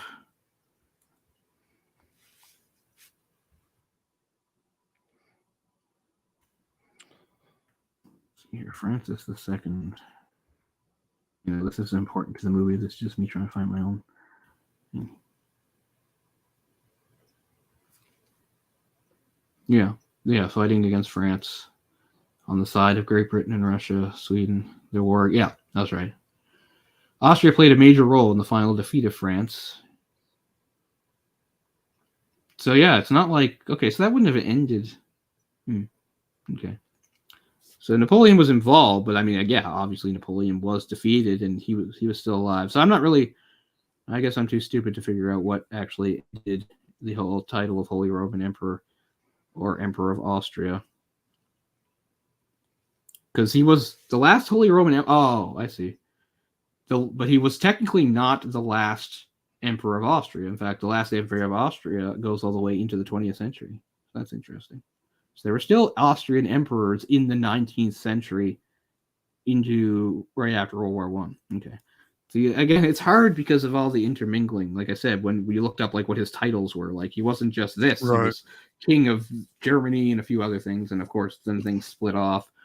I know Prussia was part of that. Anyway, we don't have time for that, but it is kind of interesting stuff. But yeah, I really enjoy the performance. I get it. I had completely forgotten about Jeffrey Jones, to tell you the truth, because I don't know the name. I knew the name, but yeah. But yeah, he was convicted of something way back in 2003. So yeah, a lot of character acting roles he had. Really good. Like he was in Beetlejuice is probably his most memorable role. I remember him. Is like the way I remember him and associate him with like what he did and stuff is like that character in Ferris Bueller's Day Off. Oh yeah, Ferris Bueller. He was in. Because it's like it's a real predator chasing you, Ferris. There's a real predator after you. Devil's Advocate. He had a smaller role in that. Maybe one of his last things I remember seeing him in.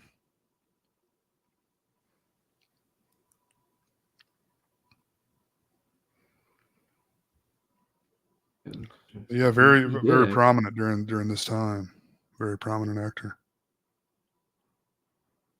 Yeah. Oh man, he's in Ravenous and Sleepy Hollow. I love both those. Yeah. So he's in a lot of stuff I like. A lot of period stuff too. He's in a movie we did on here. He's that shitty magician in Ed Wood, The Amazing Criswell.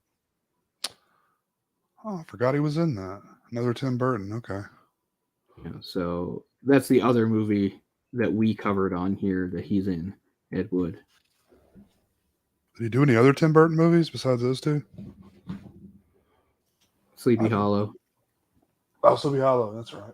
So Ed Wood, Sleepy Hollow, and Beetlejuice. That's all Tim Burton, right? Mm-hmm. Apparently he's in Hunt for Red October. I don't remember him. I haven't seen that movie in forever. I don't think. Yeah, I love Ravenous. We might even do a live commentary of Ravenous. I like Ravenous too. We should just cover that on this. We should just cover that movie. What's funny is like I hate cannibalism stuff. It really upsets me and makes me like. Oh, that's I had a much easier. I know, but I mean, I had a much easier time doing like Happiness. The stuff that's in Happiness is a lot easier to watch and talk about than cannibalism. Cannibalism just makes my skin crawl. But I can get past it a bit just because I find Ravenous so cool and entertaining. Jeffrey Jones really probably liked Happiness a lot.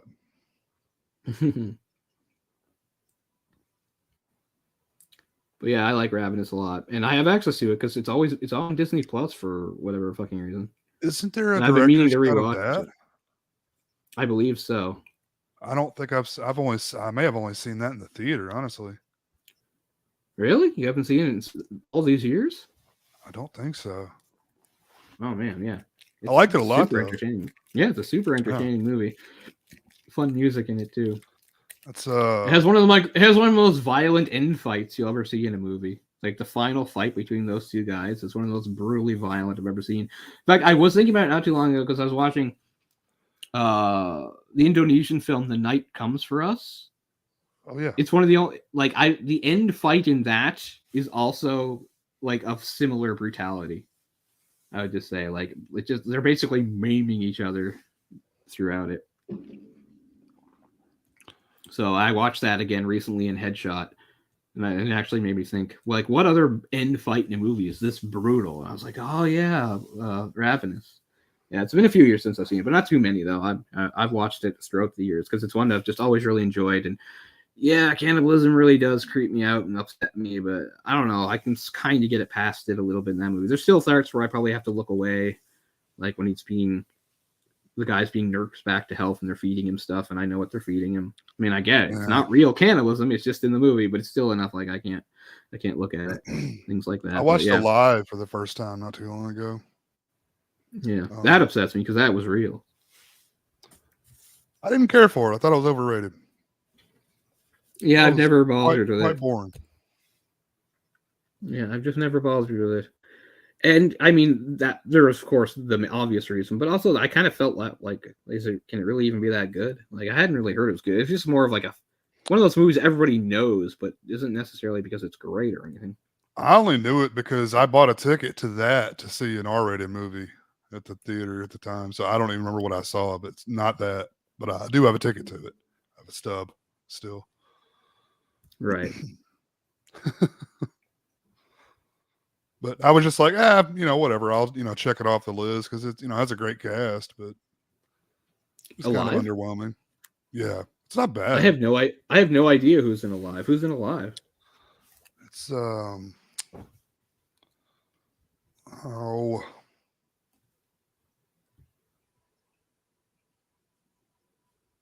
I can look it up, I guess. yeah, the main guy is very known actor. Because I thought they were supposed to be like South Americans. Obviously, it's not a South American cast. Yeah, I think they are supposed to be. Is 93? Is that the year? I think so. Chilean, maybe. I'm not sure. They're Let's not. see here. They're not. Directed by. Oh, Ethan Hawke's in it. Okay. That's what I was Directed trying to think of. Yeah, directed by Ethan Marshall. I don't really know most of the names, but Ethan Hawke, yeah. John Cassini is somebody. I know that name. It's got a ton of the players are in there, so lots of people you'll recognize, but not worth watching. I wouldn't say. I don't even know what made me want to watch it. Like I was just whatever, Sometimes it's just really random. It's kind of like I'll mark it off the list. I may have seen it on a list or some sort. I was just like, I'll give it a watch. But aside from the cannibal scenes, it's really not much to it. It's doesn't hold up well. A lot of the special effects of the plane crash and stuff. I'm not a big fan of survivor type movies. There is an exception. I've recommended to you a few times. I don't know if you've seen it yet. I like The Edge. I think you would probably like The Edge. Never watched it. Yeah, I think you would probably like it. It's pretty good. Alec Baldwin and Anthony Hopkins. Yeah, no. I mean, there's a couple other characters, but it really just comes down to those two. It's basically those. I kind of got in the mood with Yellow Jackets, because that's kind of the exact same sort of premise. I never watched the second season of that. I guess I might eventually. There's more coming, and it. I need some resolution in a story, man. Like it just. I liked the first season. Cliffhanger after cliffhanger after cliffhanger. Like I need some answers of some sort. They're still stringing us along, yeah. Yeah. I mean, I was completely fine with a cliffhanger at the end of 1. So you're saying like the second season doesn't fill you in on much? Okay. Expands it's a complete different direction. That's weird. You learn what all happened while they were there, and it gets even fucking weirder. And I want to see that. I guess recently I was going to watch it, and then I watched the first season of True Detective again because I hadn't seen it in a few years, and I was just like, do I still really love it? I do. And I know that's kind of a played out thing to the point. It's like one of those things that's so loved. There of course have to be people that like don't like it and attack it. But I mean, I the only thing you can really say that's bad about True Detective is like, it's not as original as you might think. It borrows heavily from some other things, but I don't mind that. I've always been a fan of taking things and putting it together as long as it's not a complete rip-off way.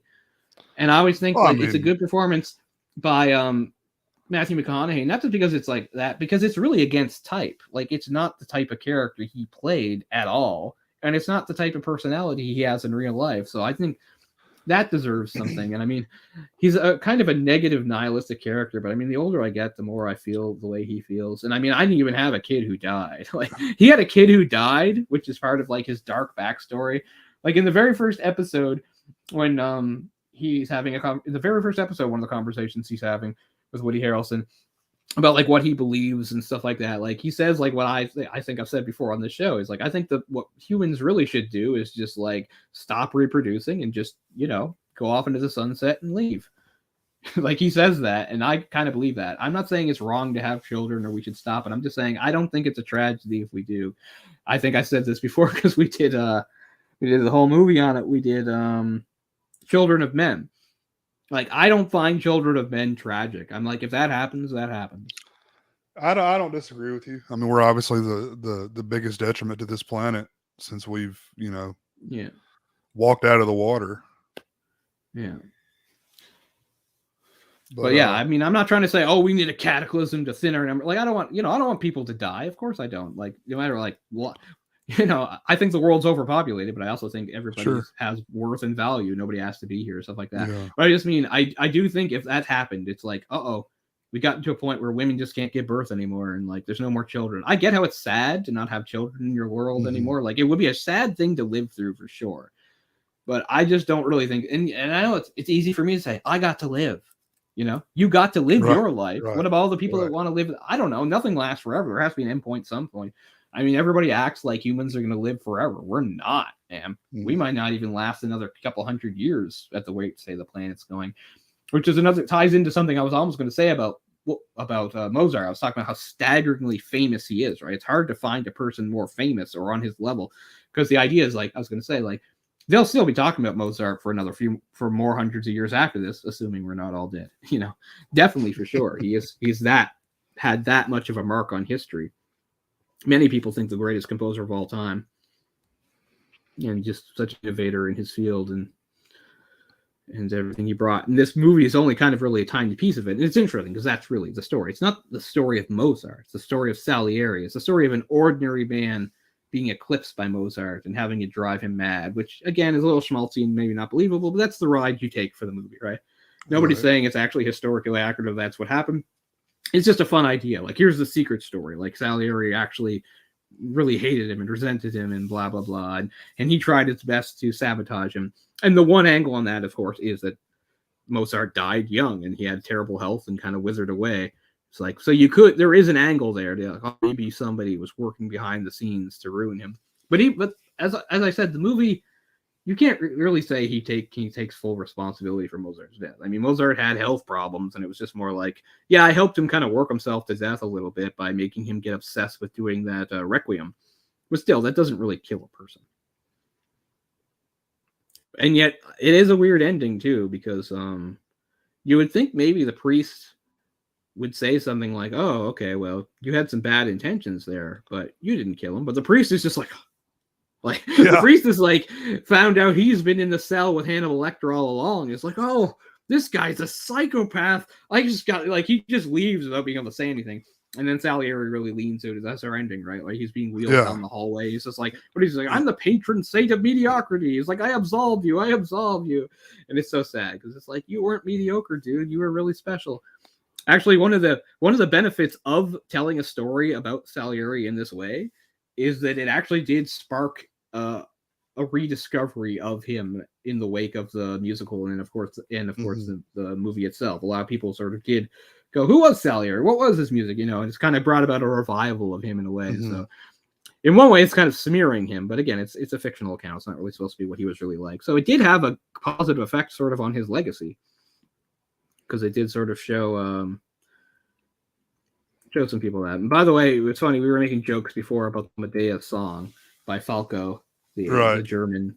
Like, that was directly inspired by the movie. I think he saw the movie and wanted to make a song. Was it? I kind of assumed. That's why the music video looks a lot like the movie. Yeah, it's pretty funny. Great song. But it always makes me think. That's why I showed you the bloodhounding thing. It's weird because they didn't show the beginning part, because you know how it opens with the rock me Amadeus thing that they took from it. But I remember there's a part where, like, it's supposed to be like them. It's almost like a sketch. It's like the two bloodhound. It's the bloodhound guys talking to somebody, talking about like pouring one out or something to, like, the lost homies. And like a guy mentions a few ones. He's like, oh, Notorious B.I.G. He's like, no, not him. He's like, oh yeah, Tupac. He's like, no, man. He's like, no, bitch. I'm talking about like a motherfucking Falco and shit. And the guy goes, Falco? And then it goes into it. But the video I found on YouTube didn't have that part. But that's I don't think I'd ever heard that song before. If I do, I don't remember. Mope? You never heard Mope? You didn't see Mope back in the day? I don't think so. With all those songs, a big Bloodhound Gang fan. I wasn't a big fan. It was just one of those things was out there because it was a bunch of songs stitched together. It's like Amadeus. It's the Pac-Man song in the middle. It's my favorite Metallica song, For Whom the Bell Tolls. It's at least two other songs. They're the guys Relax, that did like Relax by Frankie Goes to Hollywood. Okay. Like We're Nothing But Mammals. Yeah, that And was their other one. Was yeah. um We Ain't Nothing But Mammals. shit. What's it called though? Yeah, so let's do it like to do on the Discovery Channel. I can sing it. Yeah, What's it that's it. actually That's called? it. You and me, baby, ain't nothing but mammals. So let's do it like to do on the It's Discovery. got to be called Channel. Mammals or some shit. No, it's not. I can't remember, but that was like their big hit. But yeah, I liked Mope better, even because I mean Mope really wasn't original. They stitched several songs together and then rapped over it, but it was done in a creative way. I mean, it was very creative to take those specific songs and put them together. You'd be like, how the hell does this shit fit together? But it fit pretty well. Their Yeah. song before Mammal or Animals, whatever the hell it's called, was The Roof Is on Fire. I remember that song more. Oh, something touch. Is it Bad Touch? I think it's Bad Touch. Very possible. There you go. Bad there. Touch. Just Bad Touch. It. Yeah, it popped into my head. But yeah, that was their hit. But I just always really liked Mope. I thought Mope was really amusing. Mope is just them rapping nonsense over, a bunch of other songs. And the video is good too, because like it really plays hard with the Frankie Goes to Hollywood thing and the gayness and stuff. I mean, I get it's a little mature. It's definitely late 90s, early 2000s. Yeah, kind of bro culture humor, which I usually am against, but I mean, I can take it in small doses. Did it really cause that much harm? I don't know. Because I mean, that is a whole thing. That guys like them, and I don't know, like a lot of the new metal stuff, like Limp Bizkit, and guys like Sugar Baby. That's one of the worst things I've ever seen or heard. Like, it wasn't good then. It's not like, how could anyone take that shit seriously? Like, honestly, the video, I sometimes have watched that video again just in disbelief that was a thing that people took seriously and thought was good. That's one of the worst things I've ever seen. No lie. That song. It was like, I don't know what you call it, like frat rock or something. Like it was. Yeah, they were like frat guys, but trying to be like serious artists. It was really fucked up and like weird. Sugar Ray and people like that. Yeah. It was it's like a permanent spring break thing. That energy. Yeah, exactly. Like late 90s, early 2000s, the rap rock, the new metal, the backwards hat, stuff like Jackass. Yeah. Some of skate culture, unfortunately. I like a lot of the stuff, but yeah.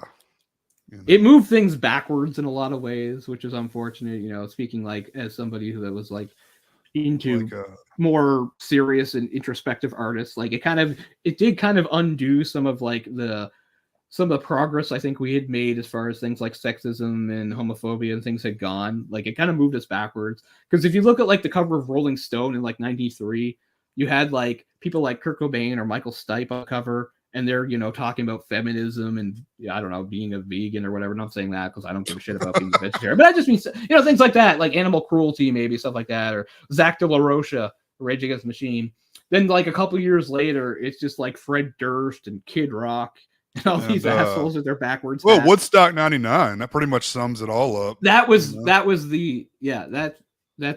it all came together. It all culminated. Man, I wanted to be there. I was 16 years old that summer. Women were sexually assaulted. Raped, yeah. I mean, there was good music too, but yeah. But I mean, that's what it came down to. I want to drag Falco to the mud here. Talking about Bloodhound Gang, not Falco. Yeah, Falco is a good song. Falco, who left us too soon. He died in 98. He didn't live to see the debacle that was Woodstock 99. Have you seen there's a couple of decent documentaries about that too. They're both really good. Yeah.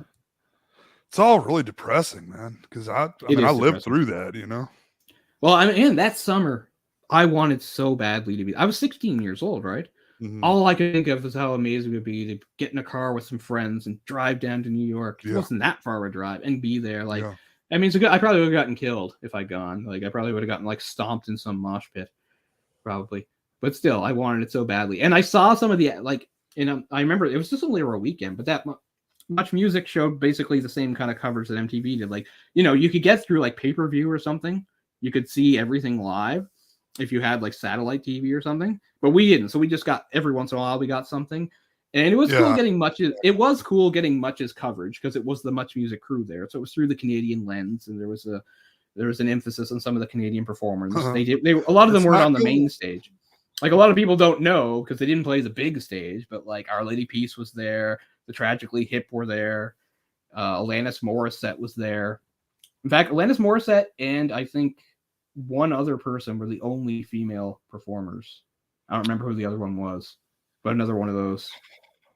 And they were it for female performers. It was like Alanis Morissette and yeah, I can't remember who else. No doubt there. Nope. You think they'd be, but they weren't there. Wow. What's funny too is in one of them, I can't remember which one. It might be Peace, Love, and Rage. That's what one of them is called. And there's this hilarious bit where they're talking to Moby. You know, Moby was there, right? And Moby was trying to say like, and of course, you know, Moby, he's the anti all that stuff, right? All like Moby is the vegan pussy liberal, you know, he's against all that stuff, right? So Moby was trying to basically say, like in his interview years later, that like he knew like there was something wrong, like the vibe was off or something like that. But what's hilarious is like he said, like we knew like when we first came in and we're looking at these bands. And what's funny is like he's looking at like the post, like as they're driving in, whatever it is, there's like a poster that shows like all the bands, right? And of course the big ones. But he's reading a bunch of the bands that are on like the second stage, many of which are Canadian, and he even name checks Our Lady Peace. He's like, I don't know any of these bands. And he said he got a bad feeling. I'm like, you got a bad feeling because you didn't know who Our Lady Peace were? Like that really does not fly or have anything to do with anything that happened, Moby. That's weird. Yeah. That's some weird stuff went down on his end. Yeah, I know. Some weird stuff went down on his end. Well, again, it's I'm combining what he's saying in the interview now with footage of them then. It's weird. So we see like footage of them in driving in, and they have, you know, they point the camera like out the car window and they're looking at the thing and they're naming some of the bands. And one of the bands he says is like Our Lady Peace. He's like, huh? And then it like sort of cuts back to Moby like present day saying like he got a bad feeling. Like I get it. He's not really connecting those things, but it sounds like it. It sounds like he's saying he got a bad feeling because he didn't know a bunch of the bands. And like, what does that have to do with anything? Like, why would you know a lot of these bands? One of them was Buck Cherry, by the way. Speaking of asshole rock, there you go. Buck Cherry might be like the height of that. Everything makes me think of something else, and I apologize for the way my mind works. So anyway, there was this episode of Tosh.0, and it focused on one of the main, you know, they do lots of videos, but one of the main ones was this really white trash wedding between this tatted up fat woman and her tatted up whatever. You know, they're both old. They're like pushing 50, both of them, right? For the guy, it was like it's like sixth marriage or something. But anyway, it shows footage of their marriage, and as she's coming down the aisle, it's the Buck Cherry song that's like, I don't know, like you're a stupid bitch but you fuck so good, you know. It's like, you know, it's like a really raunchy, tasteless song, right? And she comes out to it. So anyway, he goes to meet those people to see what they're like, and you know, he's mostly, but then there's a part where they're actually going to go, there's this part like the Buck Cherry shows up at the end part, but it's funny because it is supposed to be a sketch. He's like, oh, I got something for you guys, and he holds them a couple tickets, and they go, oh wow, tickets to the Buck Cherry concert, but that's what sold out for weeks. And Tasha goes, no, it hasn't. And credit to Buck Cherry themselves for appearing and letting themselves get slammed in that way. But I mean, yeah, so they were one of the lesser bands at there. But yeah, there's at least two really good documentaries. I think the Peace, Love, and Rage one is in like 3 episodes. It might be on HBO. They're really excellent because I mean, I remember so much of that. And the other funny part of this, I think I told you this before too, is like on Sunday, the day all the shit hit the fan, I was at my grandfather's house out in Glace Bay, my father's father. He had the satellite TV, but I didn't put it on. He was just watching it himself, and he was very amused by it. Particularly, he liked the Red Hot Chili Peppers and thought Flea was hilarious. I mean, my grandfather was probably like, I don't know. He was a bit younger than a lot. He might have been naked, right? Didn't they play that? Yeah, he was playing naked. Played naked a lot, but well, you know, with his bass in front of his junk. Although you could still, I'm sure he swung it around. You could still see stuff, I'm sure. But yeah, but I remember like Guido pointing him out to me. I was like, yeah, that's Flea. Like I knew who Flea was when I was 16. But yeah, he thought he was hilarious and great. But I was just really impressed that he was watching. Like it was his idea. This old man kind of he was watching Woodstock and finding things to enjoy about it, which I thought was pretty funny. Is it Limp Bizkit, right? Then I went home, and then a few hours later, the shit hit the fan. It was the very end when the real shit hit the fan with the fire. Right? Like the fire started to break stuff. That was again almost a calm before the storm. Stuff happened all weekend, but the ending was the big thing. And technically, the last band out was Red Hot Chili Peppers. That was when the fires people started making big fires. And Red Hot Chili Peppers were like, we could just say something. Instead, we'll play Sleep Now in the Fire. No, Let Me Stand Next to Your Fire. That didn't age well. Yeah. Ah, shit. You know who I mean. The guitarist. Jimi Hendrix. Jimi Hendrix, the Hendrix song, yeah. They play, yeah. And again, you can see the footage of them like discussing whether they should do it or not. And they're like, fuck it, let's do it. Like big fires off in the distance as they play, Let Me Stand Next to Your Fire. Which I performed at Rock Camp 2 years later. Because it had horn parts. Or we made horn parts. I had to sing back up. But the main part isn't really singing anyway. It's that talk singing that Hendrix did. I think that's one of the reasons that band chose it. I wasn't in that band. I was a horn, so we got loaned around. So that's funny. That's one of the few songs I've ever performed on stage with a band.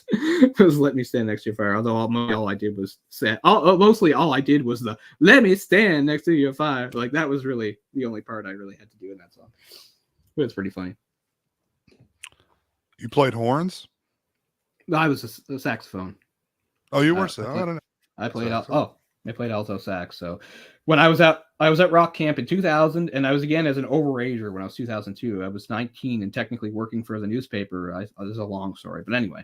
So I was actually technically too old, but they let me in because it was the same people. But yeah, I played sax with them. I did 2 years of jazz camp when I was younger. But yeah, I was a big sax player. I often talk about my lack of talent on the piano. I was a very talented sax player. I had real natural talent. I can't play now. I haven't been able to play in years. My mouth is too messed up. It's too painful. But I was good. Like all the things I couldn't do on piano, I could do in sax. I couldn't improvise on piano. Never asked me to do that. I couldn't sight read on piano. Don't ask me to do that. I couldn't play with other people. I couldn't do that. But I did all those things as a sax player. Hell, I used to busk. At Christmas time and make a few bucks in Halifax. I would go play in front of the grocery store, play some Christmas carols. That's cool. Yeah, but no, I was a really good sax player. So yeah, but yeah, in Rock Camp, as you'd imagine, very few horns. So that's why both times I played, like the whole idea is they split you up into groups, and each group is their own little band, and then you go off and you work with your instructor, and sometimes maybe they play a part for you. And at the end, you pick some songs and you perform them. I played with multiple bands both times because there weren't very many horns, so we got loaned out to other bands, which is how I got to my greatest performance ever, "Run With Us," which I think I told you about before. The Raccoon song. Anyway, nobody needs to hear that right now, but that was a direct result of the second time, because one of the groups I got loaned out to, they were kind of a real group, and they wanted me to play. They add some sax parts to some songs, and we were playing Action Week, which is kind of still a big thing in Sydney, and I played with them. And then we added "Run With Us," which is still the best thing I've ever done. So fun. That's the song from the Raccoons, the animated series. Oh, I know the Raccoons well. Yeah, the Leafs got their ass kicked. That's unfortunate. I had the tab open to check on the Leafs. They were down 4-3. They lost 6-3. That hurts. Oh, wow. Yeah, they're missing. I wouldn't know the Raccoons, but I, for some reason, watched the Raccoons a lot when I was a kid. That's something we have in common. It was one of my favorite shows. And what's funny is, speaking of like HBO and Crave, is like just recently, not only is the show available on, but there were specials that were not in continuity with the show. In fact, several came out before the show. I didn't know, and I hadn't seen them in 30 some years, including the one called The Lost Star. I think that's the first one. It came out, I think, in like 83, maybe. Obviously, I was too young to see it then, but I remember it's one of the oldest memories I have is watching that. So way back at Christmas time when I was in Sydney, I saw that it was on there. So I watched that again for the first time in 35 years, maybe more. It was crazy to watch it again. Because like there are a couple other ones we used to have on tape and they got taped over. One was the hockey one. Seeing that again. The other one that I did watch every year until the tape died, I've told you about the Christmas 86 tapes, the amazing VHS Touched by God. That had the Christmas one with the trees getting cut down with the Anne Murray music. So I hadn't seen that in years because they lost the tape, but still, I watched it every single year of my life for a long time before the tape wore out. But the other ones, yeah. And there's even a dancing one that I have no memory of. that I haven't gotten around to. So that's something that's cool that's on Crave right now. It's like not only are I think 3 seasons of that show on, including episodes that I don't think I ever saw, even though I watched it all the time. And then those specials. Because I never really understood back then if those were specials were supposed to be part of the show or if they were in continuity. Right. As far as I can tell, they were not part of the show.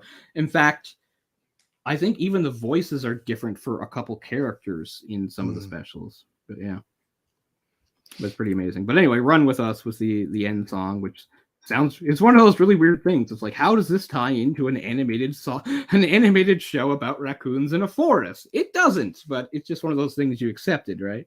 But anyway, doesn't matter. It works. That. Yeah. That's cool. Yeah, I've only watched the raccoons, I think, on YouTube. I've seen some of the episodes, but it's all terrible quality. I need to see if it's on HBO. I wish there's a way I could get it so you could see my Crave, but they would lock you out regionally. Fucking yeah. I make a try a VPN. I don't know if that works. Yeah, maybe. Because it's all on there, which is pretty sweet. And that's recent too. That only showed up about 6 months ago. That's cool. It's cool that they're doing stuff like that on there and not just new stuff, you know? Well, there's always Canadian content that's part of it. So that's one of the reasons. That's how I've seen like weird, like obscure shows that I would never see otherwise because they're like from Quebec. Like it's just on there. It makes me wonder how I managed to see it. Like what channels would have been showing that? Yeah, for me, I mean, it was the ultimate Canadian thing. Like it was on like CBC. And it was on like right before Degrassi Junior High. Like that was like the time slot. It was Raccoons then Degrassi. You think WGN would have shown it? Because I used to watch a lot of WGN, the Chicago channel. It's funny because I used to get that channel in the mid-90s too as a pay channel, but no, I don't think so. Okay, I'm just because actually I did. I know because I did have that channel in the mid-90s. We had cable. There's no telling. Could have been the Family Channel or something. What's weird is, I mean, I had Family Channel, but it didn't show that. At least not for us. I think it was just the same. I think the programming was different. Yeah, that's true too. So, Family Channel turned. Yeah, because the Raccoons did have. I mean, it's a Canadian show, but it did have American involvement. Okay, yeah, it ran on it ran on the Disney Channel from 85 to 92 in the US. That's probably where I saw it, yeah. Even though I didn't have Disney, I watched a lot of I didn't have the Disney Channel. I watched it places. But yeah, the show ran from late 85 to 91 on CBC. That's when I watched it. Again, these are some of the earliest shit I watched, so I actually was watching in the late 80s as a very young kid. And then I don't know exactly when they stuck in the specials because there were various specials that some even predated. Great show. Really holds up, actually, I have to say. Like, it's one of those things, like, I know I have, like, strong, like, it's at the top of the list for, like, strong nostalgic feelings for. But honestly, it holds up as far as, like, what it's supposed to be about. It has some good originality to it, too. It's kind of amazing. The only thing is it's kind of a world-breaking show because there are sometimes a plot with like humans and it doesn't make any sense at all. So like Schaefer the dog lives in both worlds, which isn't crazy. Like Schaefer the dog is a dog who belongs to the ranger, and the ranger is a single father with 2 kids, a boy and a girl. But he also has a secret life in the forest as part of the community of like anthropomorphic animals. It's crazy when you think about it. It is quite world breaking. It's like, wow, how come humans aren't aware of like all this crazy world and Cyril Senior and his industry? But you know, don't think about those concepts too hard. Yeah. You're not supposed to. Obviously, it falls apart. Suspension of disbelief. Yeah, that's sure fun. And cocaine's a hell of a drug. Possibly. Well, there was lots of that in the time period, so it's possible.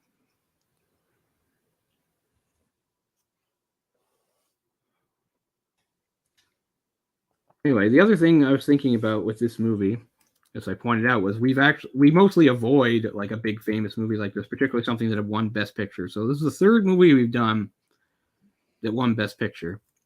And I think I forgot to do this when we did, because it was kind of recent that we did American Beauty. But I think it's always good to look at the other movies that year that were nominated, because honestly, I'd only seen one of them, and that was The Killing Fields. The other movies, the movies that were nominated were Amadeus, The Killing Fields, A Passage to India, then one I've never even heard of called Places in the Heart, and A Soldier's Story. Of those, I've only seen Amadeus and The Killing Fields. Wow, that sounds like a pretty weak year, huh? It does, but then again, like years that I know better, I'll see the nominees and I'll just think, well, they didn't nominate anything good, but there were good movies from that year. So that's true. We're giving them too much credit for nominating good movies. Yeah, the last Best Picture winner I've seen is predictably Parasite. That's 2019. I haven't seen any of the Best Pictures since. In fact, I mostly have not seen. I've definitely not seen most Best Pictures. Like more than half of the Best Picture winners that exist, I haven't seen. I did have a run in the 2010s where I did see them because I saw. Let's see. Okay, I didn't see The Artist, which was the silent. See, I didn't see The King's Speech or The Artist, which was 2010 and 2011. But once you get past that, I did see these are the Best Picture winners going from 2012 on: Argo, 12 Years a Slave, Birdman, Spotlight, Moonlight, The Shape of Water. I saw all those. So that's from 2012 to 2017. I saw those. I did not see Green Book.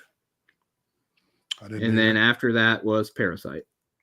That's it for the 20. What do you have a list in front of you? What's been since then? What was 21? Oh yeah, I got the list. So Nomadland, Coda, Everything Everywhere All at Once, which I keep meaning to watch, and Oppenheimer. I still haven't seen Oppenheimer. I need to watch that. People tell me it wouldn't bother me. I keep saying it would bother me because I really don't like that whole subject, but people say it's done pretty well and tastefully, and it's not like they're trying to justify it. Like I feel very strongly about nuclear weapons, and I don't like any narrative that tries to justify their use. But apparently what I've heard from people is like they really don't do that. It's really more from his thing. Like he obviously Oppenheimer's not the one who made the decision. I know that, but I mean still he did. I don't know. So I'm kind of on the fence about whether or not I want to watch it. You would like Everything Everywhere All at Once though. I know I love Michelle Yeoh, so that's just basically I've been putting off. Obviously, I love Michelle. Whoa, Yeoh, you could take that over. I was gonna watch Coda too. Coda, I don't even know what that's about. I think it's like the deaf family, isn't it? Okay. Like a family of deaf people. In that Massachusetts, something like that. So it's full of like American Sign Language. Coda. So yeah, that was the 2021 winner. I mean, there were a ton of nominees in 2021. Like I don't get some years like maybe 5 were nominated. In 2021, there was 1, 2, 3, 4, 5, 6, 7, 8, 9, 10. There were 10 nominees in 2021. That seems like too many. There were a lot this year, too. Oppenheimer, American Fiction, Anatomy of a Fall, Barbie, believe it or not, The Holdovers, Killers of the Flower Moon, Maestro, Past Life, Poor Things, and The Zone of Interest. I haven't even heard of most of those. I've seen about half of those. I've seen Barbie. That's what I've seen from 2023. I've seen Barbie. Barbie is one of those movies that got just so overloaded with messages. Like the last 20 minutes of that movie is basically speech after speech about like subject after subject. It just becomes a bit much. I enjoyed the fun side of Barbie, but then it just becomes a really hard message movie. And then it's just like, what's her America Ferrera from like a Superstore giving like speech after speech. It gets to be a bit much. Like, I get it. There's a lot of themes here, like sexism and how girls see themselves and the media and self-esteem. And yeah, I mean, I get it. It's a lot to put on like one toy, but you know what was funny in Barbie was Michael Cera. I thought he was awesome. He was awesome.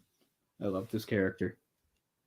He was like, what? He's Alan. He's just some extra guy, Alan. It's a bunch of kids and Alan. Yeah.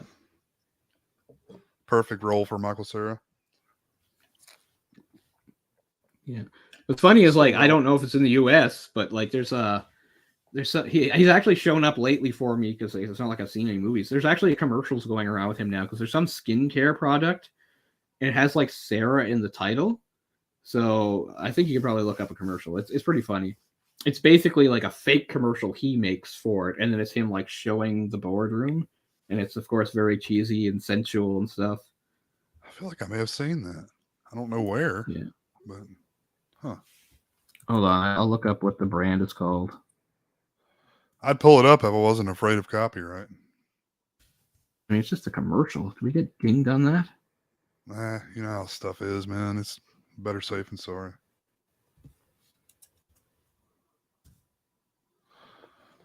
Oh, maybe I can Yeah, show okay, a but just so you can find it for yourself. Okay. It's called CeraVe, like VE. Is that CERA? Yeah, it's Sarah like him. Okay. It's like a moisturizer. Oh, it's a funny enough I've heard commercial. that brand before. Oh, see, I hadn't, but yeah. So the commercial is like a commercial within a commercial. It's basically him doing a sort of a cheesy, stupid skincare commercial, and then like showing it to like a boardroom full of people and saying like, "It's got my name in it, so that's good cross promotion," or something like that. It's not amazing, but it's funny enough. Oh, it was a Super Bowl thing. Maybe I didn't watch the Super Bowl, but I didn't either. But it's just like a normal commercial now that just runs because I've seen it while watching like ordinary hockey games and stuff because I don't even really watch TV anymore, but I watch that. So yeah, so it comes on here. I didn't know it was a big Super Bowl commercial. It's an amusing commercial. There's nothing to really say or add about it. I already summed it up pretty nicely, but it is pretty funny, I guess. But yeah, I like Michael Cera. Yeah. It's a shame. He's kind of, I mean, he's typecast, but I think he's well aware of that. Oh, yeah. But he's like I really hate a lot of the best pictures from like the 2000s, or at least things like Gladiator, A Beautiful Mind, Chicago, $1 Million Baby. None of those deserve it. Those were all winners? Wow. These are all winners. I like $1 Million Gladiator, Baby. I don't know if it's good enough to win that award, but I remember that year. I wanted Finding Neverland to win. One of the last respectable things Johnny Depp did. Yeah. I mean, I'll always love 2003 because I think it was really cool to give it to Lord of the Rings because, I mean, a fantasy movie is not, I guess, the only fantasy movie to ever get it. I mean, it's a tough year because that also had Lost in Translation. But, I mean, what's funny is, that year, a movie we covered on here and a movie I do like is Mystic River. That seems like the movie that would have got picked in the old days, and I like that it got beaten by Lord of the Rings. Well, we're not picking the best movie anymore. It's got to be a statement. It's got to have a certain number of certain characters in it. It's got to be progressive, and it's, I don't know. I get that, but I also think that we need to just give it to the best movie. I know. I mean, it's always been flawed. I mean, if you look back in the decades, you'll still see movies you're not going to agree with. Go back and look at 93, man. Look at 93 was a hell of a year. I was looking at that earlier today. Schindler's List won, though. I mean, how are you going to beat Schindler's List? The Schindler's List won for 93? Yeah. See, 94 was when Forrest Gump won. 94 is what I'm thinking of. Okay. Because, yeah, everybody gets mad because, the Shawshank Redemption obviously should have won it, right? But Forrest Gump was kind of more suited to Pulp what Fiction's in there. I think Jurassic Park's in there. Jurassic Park's 93.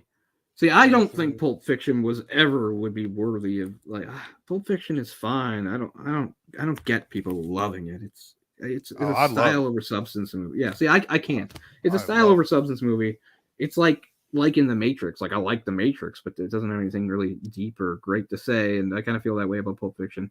It is style over substance for sure. I won't disagree with you, but it was the first of its kind doing that, there's been lots of copycats of that since, it wasn't such a known guess. thing at the time. That's I don't true. know. But anyway, I mean, to Great me, year though. it should have been Shawshank.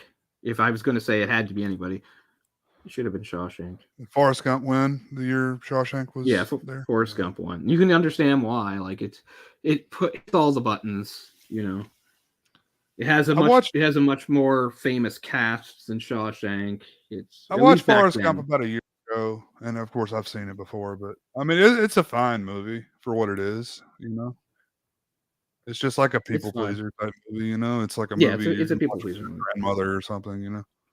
I mean, it's definitely an improvement on the book, where like he's not even that likable of a character. Like they took the right route in the book in the movie by like saying, you know, we won't have him curse, and we'll make him more simple and happy, and we won't have him be racist, and he won't trick people into stuff. Like he does all sorts of questionable stuff in the book, and I like how also like Jenny is even sluttier in the book. Plus, she like is always talking dirty to him and stuff, which is pretty funny. The book is worth reading because it's actually hilarious because what we have in our head as the movie. Like, if you just read the book, I don't know what you think. But because you know the movie, reading the book is fucking hilarious. I need to read it. Because all you can do is picture Tom Hanks doing and saying the things in the book. And you're like, what? No, you know? Especially the racist stuff. Like, Bubba wasn't black in the book. His friend Bubba was white. And he... I mean, it's funny. One of the things you could actually, like we said, it's a feel good movie, right? Because honestly, one of the things it kind of glosses over a lot of the racism of the period, right? Yeah. You know, that's one of the things they do. It glosses over a lot of the horrible shit that happens throughout the period of the movie. Hell, they make a joke about like his grandfather or whoever being like one of the founders of the KKK. Nathan Bedford Forrest. That's like a joke. I mean, I'm not saying that can't be funny. Ku Klux Klan. It is kind of funny as a joke. These guys like to put on bed sheets or something, whatever he says in the movie. They like to put bed sheets on and run around in the woods. Like, see, like Dances with Wolves, 1990. Again, you get why that wins, but at the same time, I don't think it had much competition. Like, was Ghost gonna win? Nobody liked Godfather Part 3. No, I don't like Ghost or Godfather Part 3. I don't like any of those movies. I know what everybody says. Everybody would say, obviously Goodfellas. I don't think it's so obvious. I actually think Dances is better than Goodfellas. But I think Goodfellas has gotten a lot of love since. It's like a pop culture that's what I mean. You know? I think Goodfellas is fine. It was funny. Like, it proves how much I think Dances can still be good. Because what do I always say about Costner? I think Costner's one of the worst actors of his generation. I think he's bland and wooden and terrible, and he can't play characters. But I don't really care in that movie because the movie still more or less gets across what he needs to get. Like, it doesn't matter what his character is or does because it's not really a character movie, right? It's a sweeping epic sort of about events. And I get how that archetype of a character is annoying too. You know, we've seen it in Avatar and things like that. It's like a white guy becoming the champion of like some other culture. You know, I get how that's insulting. I get it. Like Silence of the Lambs, it was a big deal that Silence of the Lambs won in 91 because it was like some people call it a horror movie. I can't call it a horror movie, but still, it has a lot of horror movie elements. It's just scary movies, and that's to this day that remains pretty good. Like stands out. Like there's not movies like that since. Like has another movie anything like that won since? No, but again, its competition looks like garbage. I mean, JFK is one of the worst things ever. The Prince of Ties is boring. Bugsy's on there. I'll give 91 credit because I pointed this out too. Was the last time Beauty and the Beast was nominated. Now that can't even happen. I don't agree. As a separate category, having right? A separate category, yeah. Because again, that's just saying like animation is something separate and put to the side. I'll never agree with that. So I'll always respect that they actually nominated an animated movie for Best Picture. I don't even mind that it didn't win because I do feel like Silence of the Lambs probably deserves it. But I'm just saying I don't like that there's a separate category. And I get it. They're saying if there's not a separate category, then we're not going to see them. They're not going to get represented. Right. I'm like, well, why not? Can't that thinking ever die out? Or are we just going to be ruled by, old, outdated views for the end of time? Is that what's going to happen? I mean, maybe with Parasite, we don't need the foreign language category anymore if those can be considered, And I remember when that happened, I remember seeing like a show where they actually took a camera out and asked people, and it was kind of shocking how many people were saying like it shouldn't win because it's not in English. I'm like, what? You You would be shocked at how many idiots just refuse to read subtitles. Refuse. Because I know a lot of them well. I You're missing out. understand that, you know, You're missing out. it's always a little bit different to have to read subtitles because you're not understanding the dialogue. But I mean, it's not like you can root. I mean, I like so many movies in languages that I can't follow, so it doesn't ruin anything for me. No. I mean, people acting like subtitles are work. I'm like, really? To me, reading's just automatic. I don't mean. Again, like I said, I don't mean to like be a snob or like I'm so smart, but I can't help it. Reading is automatic for me. If words are in front of me, I read them. I don't stop and go and puzzle them out because I mean, I get that if it's a wall of text at the bottom, you may miss out on some of the action or whatever. But how often does that happen? You know, it doesn't happen much. I don't know. I'm a very plus they still do dubbing to this day. Dubbing exists for like everything for those people. I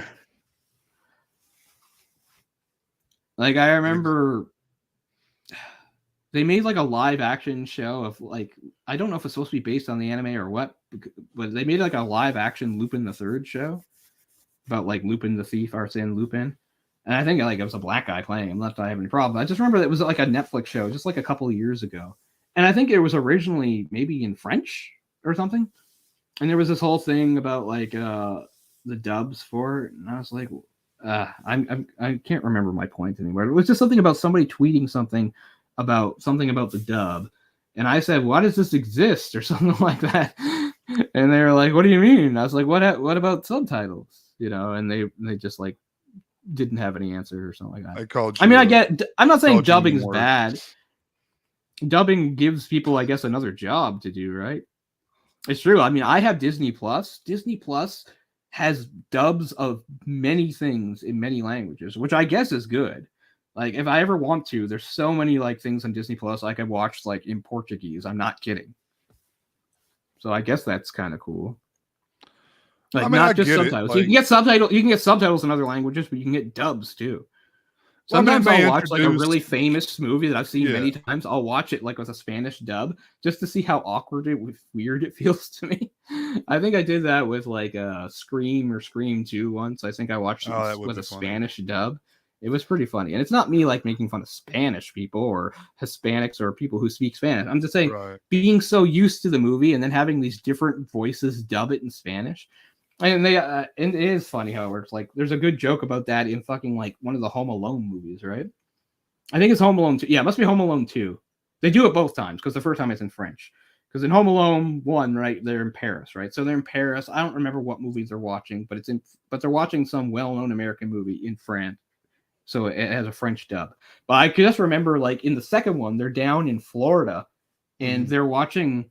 I think they're watching It's a Wonderful Life. And there's this bit, you know, with Jimmy Stewart going on. Jimmy Stewart's like ranting and raving in super quick Spanish.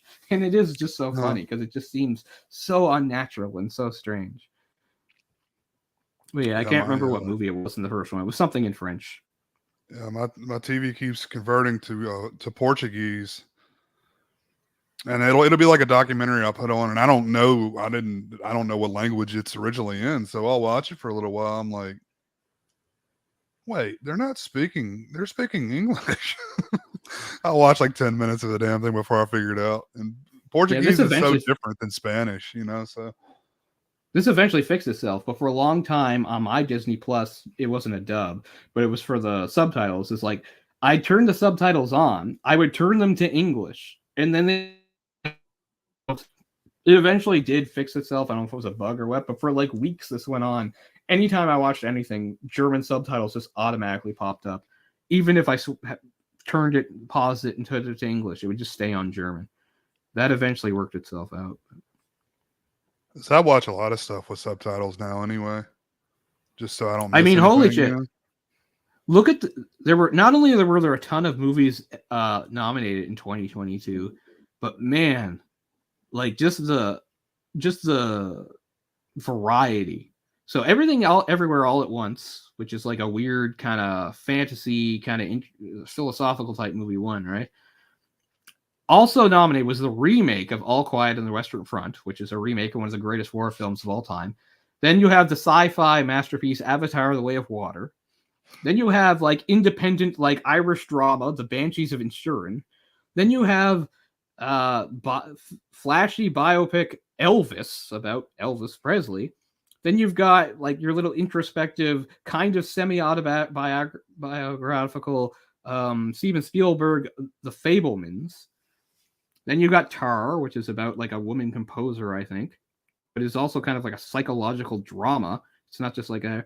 Then you have Top Gun Maverick, which is a sequel to like a famous 80s action movie. Triangle of Sadness, which is your little sort of like off the board foreign movie, although it's in English. And then Women Talking, the Sarah Polley film. So talk about variety. I'll give it that. Like they all were different and represented something. How many did I see actually? I saw Women Talking, Triangle Sadness, Elvis, Banshees, Avatar, and Everywhere. So I saw more than half and everything. Wow. And I didn't get to see everything all at once yet. But I want to see most of them. Like I kind of want to see All Quiet on the Western Front. Actually, I don't have any interest in Top Gun Maverick. I saw The Fablemans. I saw Elvis. Yeah. I'll give it credit because a lot, even though I feel like that's too many nominees, like it does cover a lot. Kind of the same thing with this other one. I don't know most of these movies, but I did see Barbie, so there you go. I saw Top Gun Maverick only because I had that free movie ticket thing at the time. And it's exactly what you think it is. You know, it's fine. How do they explain that a guy in his late 50s is still flying planes? There's no way the American military lets people in their late 50s fly those planes. I know that sounds like a real jerk. Like, he's a teacher. It's like, yeah, okay.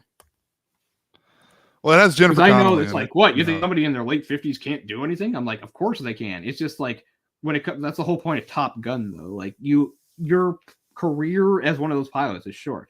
Even if you are the best of the best. That's just how it works. You have to be like basically in your physical and everything prime. Oh, and exactly. Yeah. That's just how it goes. Doesn't mean somebody like my age, I'm 40, that's not ancient, couldn't fly one of those things. It's just they just would replace you anyway.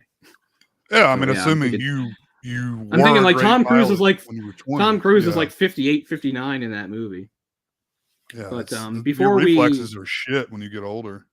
Yeah, exactly right. And these are billion-dollar aircraft, plus obviously there is life and death situation. So that's how it really is. So yeah, I think by the time like you're in your early 30s, they're already like probably moving you on to something else. But yeah, because I'm thinking I'll give credit to Tom Cruise. I mean, he's 60 years old and he in no way looks it, but he's not the only one. Because I watched only part of it and I didn't get to see the whole thing for a long time. So I finally watched all of John Wick 4 the other day. Man, I mean, it's good. It's really good. If you haven't gotten to it yet.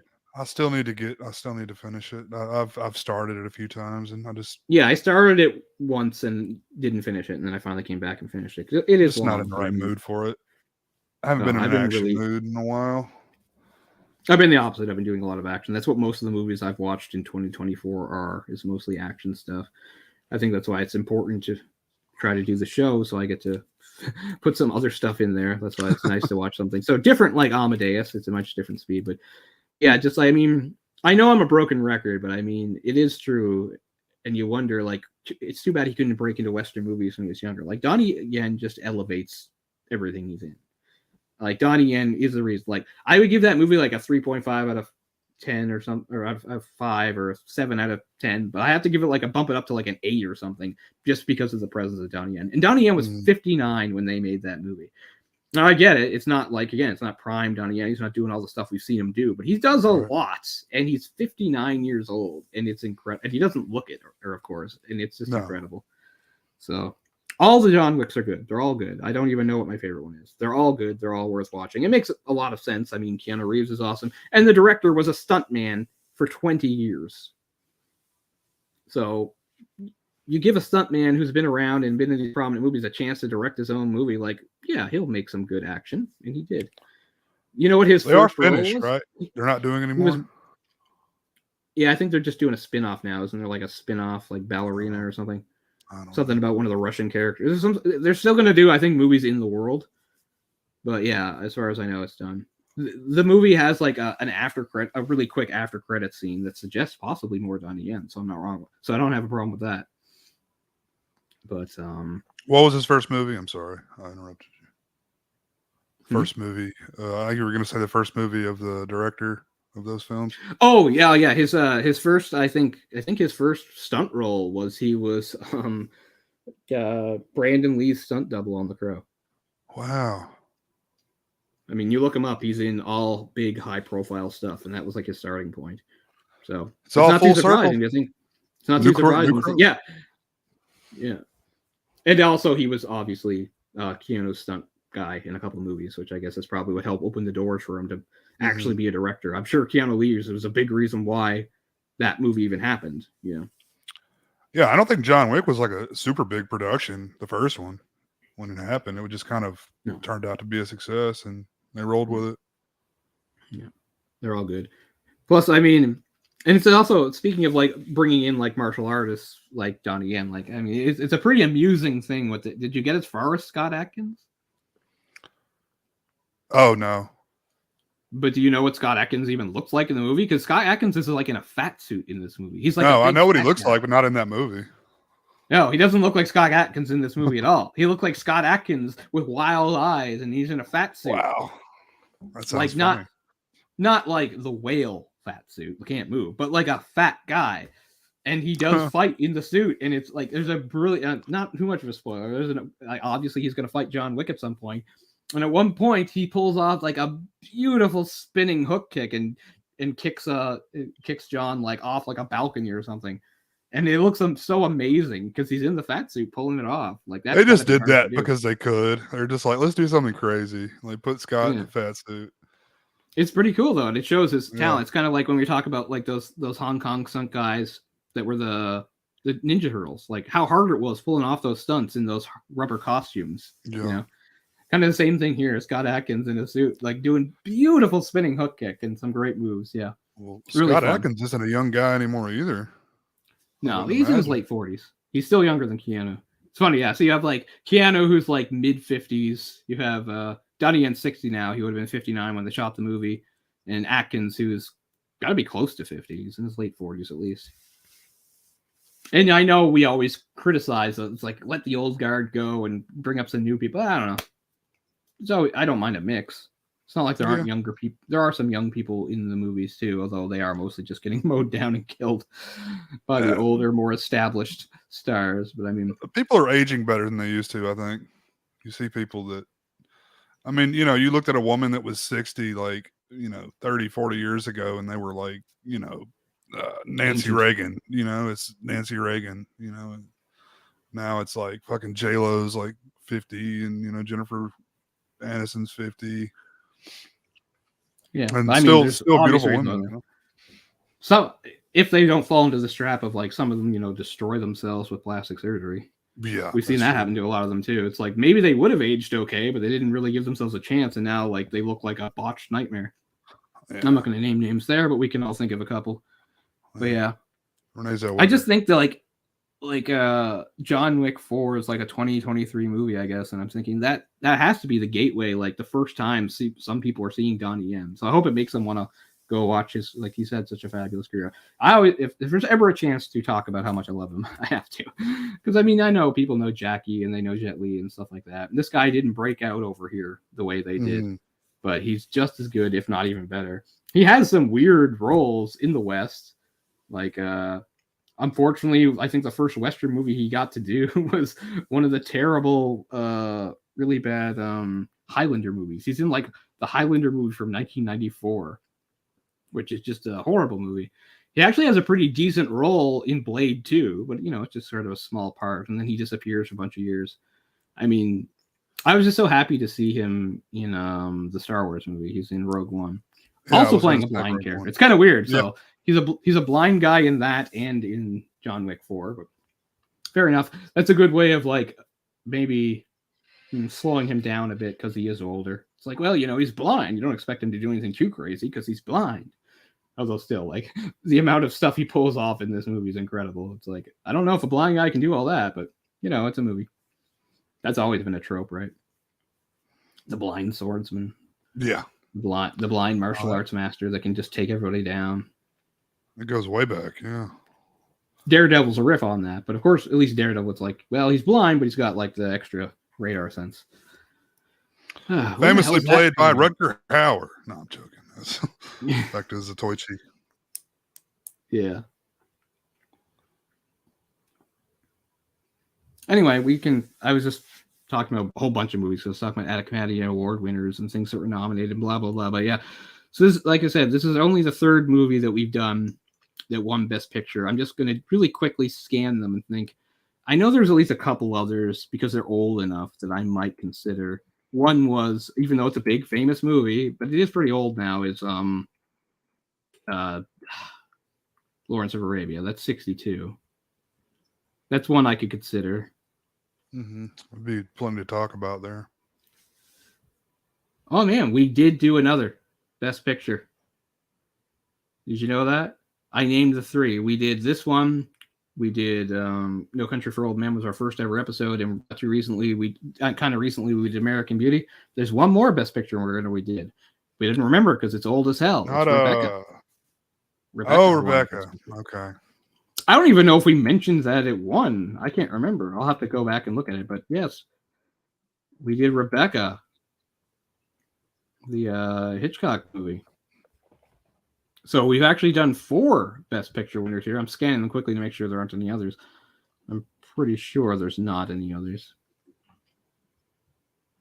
Okay, I'm up to the 50s now. We've done very few 50s movies, which is something I like to... I get it. The 50s was kind of... There's still some good movies in the 50s. And to the 60s, there's Lawrence of Arabia, which is something I think might be a possibility.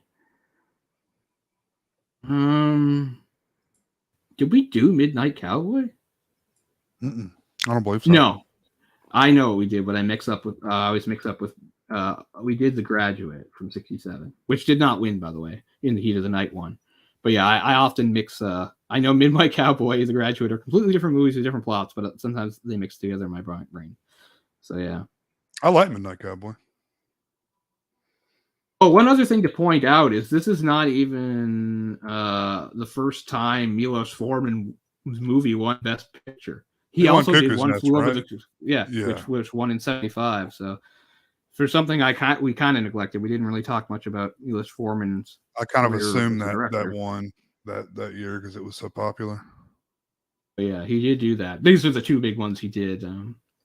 He did some interesting movies like The People versus Larry Flint and Man on the Moon. Yeah. He died in 2018. His last movie was in 2006. Didn't do a ton of movies for something. Oh, he also did Hair in 1979, which is another movie adaptation of stage production. Mm-hmm. It's worth watching if you want to see Beverly D'Angelo topless. Plus, it has some catchy tunes. But yeah, I think a lot of people aren't aware of that. So I'll help you out where I can. But yeah, good old Milos Forman. Czech-born guy. Yeah, very, very different films that he did too. Yeah. But there. I just checked all the other. I just did a scan of all the Best Picture winners. So yes, we've done 4 Best Picture winners on here. There's 2 more that I think possibly I'd like to do. One, and this is not for any time soon, but one was what I said, 1962. Lawrence of Arabia. The other one is also an 80s one, and that's The Last Emperor, because you know my obsession with Chinese history, which won in 87. So I think both of those are possibilities. There's no, not for sure, it's not in stone or anything, but those are 2 I consider. But yeah, so we've actually done 4 Best Picture winners, this being the most recent. Yeah, I just keep going back. Like, I still feel like they don't make movies like this anymore. I feel like they have done some, sort of costume dramas, some period piece type movies in the last few years, but I don't know if they've done it really on this sort of scale. They said they did do that one about the Queen, I guess, which maybe I should see. But it didn't win Best Picture anyway. Not that I'm using that as the only criteria, but I don't know. Maybe there's actually quite a few from recent years, and I'm just not thinking of them. I don't know. This movie, as we said, was a risk even in its time.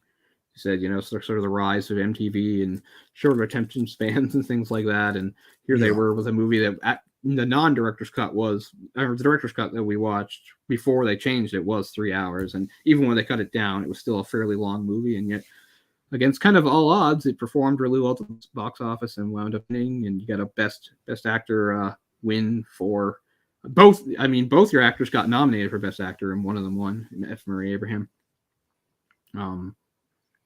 Yeah, I mean, there's just a lot of ways to approach the movie. I like it for a lot of reasons, and I mean, I like Mozart. He really is one of the great composers of history, and even though I don't think it's accurate of what he was like personally, it's still an interesting story. It's an interesting ride.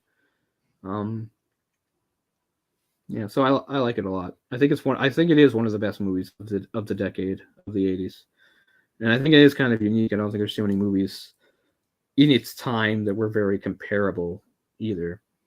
Looking at the other Best Picture nominees of '84, I'm thinking I didn't even see any of these movies. I'd like to see The Killing Fields again, because I saw The Killing Fields many years ago and I forget a lot of it. That's about the genocide in what Asian country is that? Cambodia, I want to say. I think it's Cambodia. Like Khmer Rouge, Pol Pot, I want to say. Anyway, I'd like to see it again because I haven't seen it in so long. But that was also nominated. But I didn't see the other films from that year, 1984. Killing Fields. Yeah, Khmer Rouge, Cambodia. Damn, I'm good. Malkovich is in it. Malkovich is in some good 80s movies, including another one of my favorite movies from the 80s that we did do when we were, which was Empire of the Sun. Love Empire of the Sun.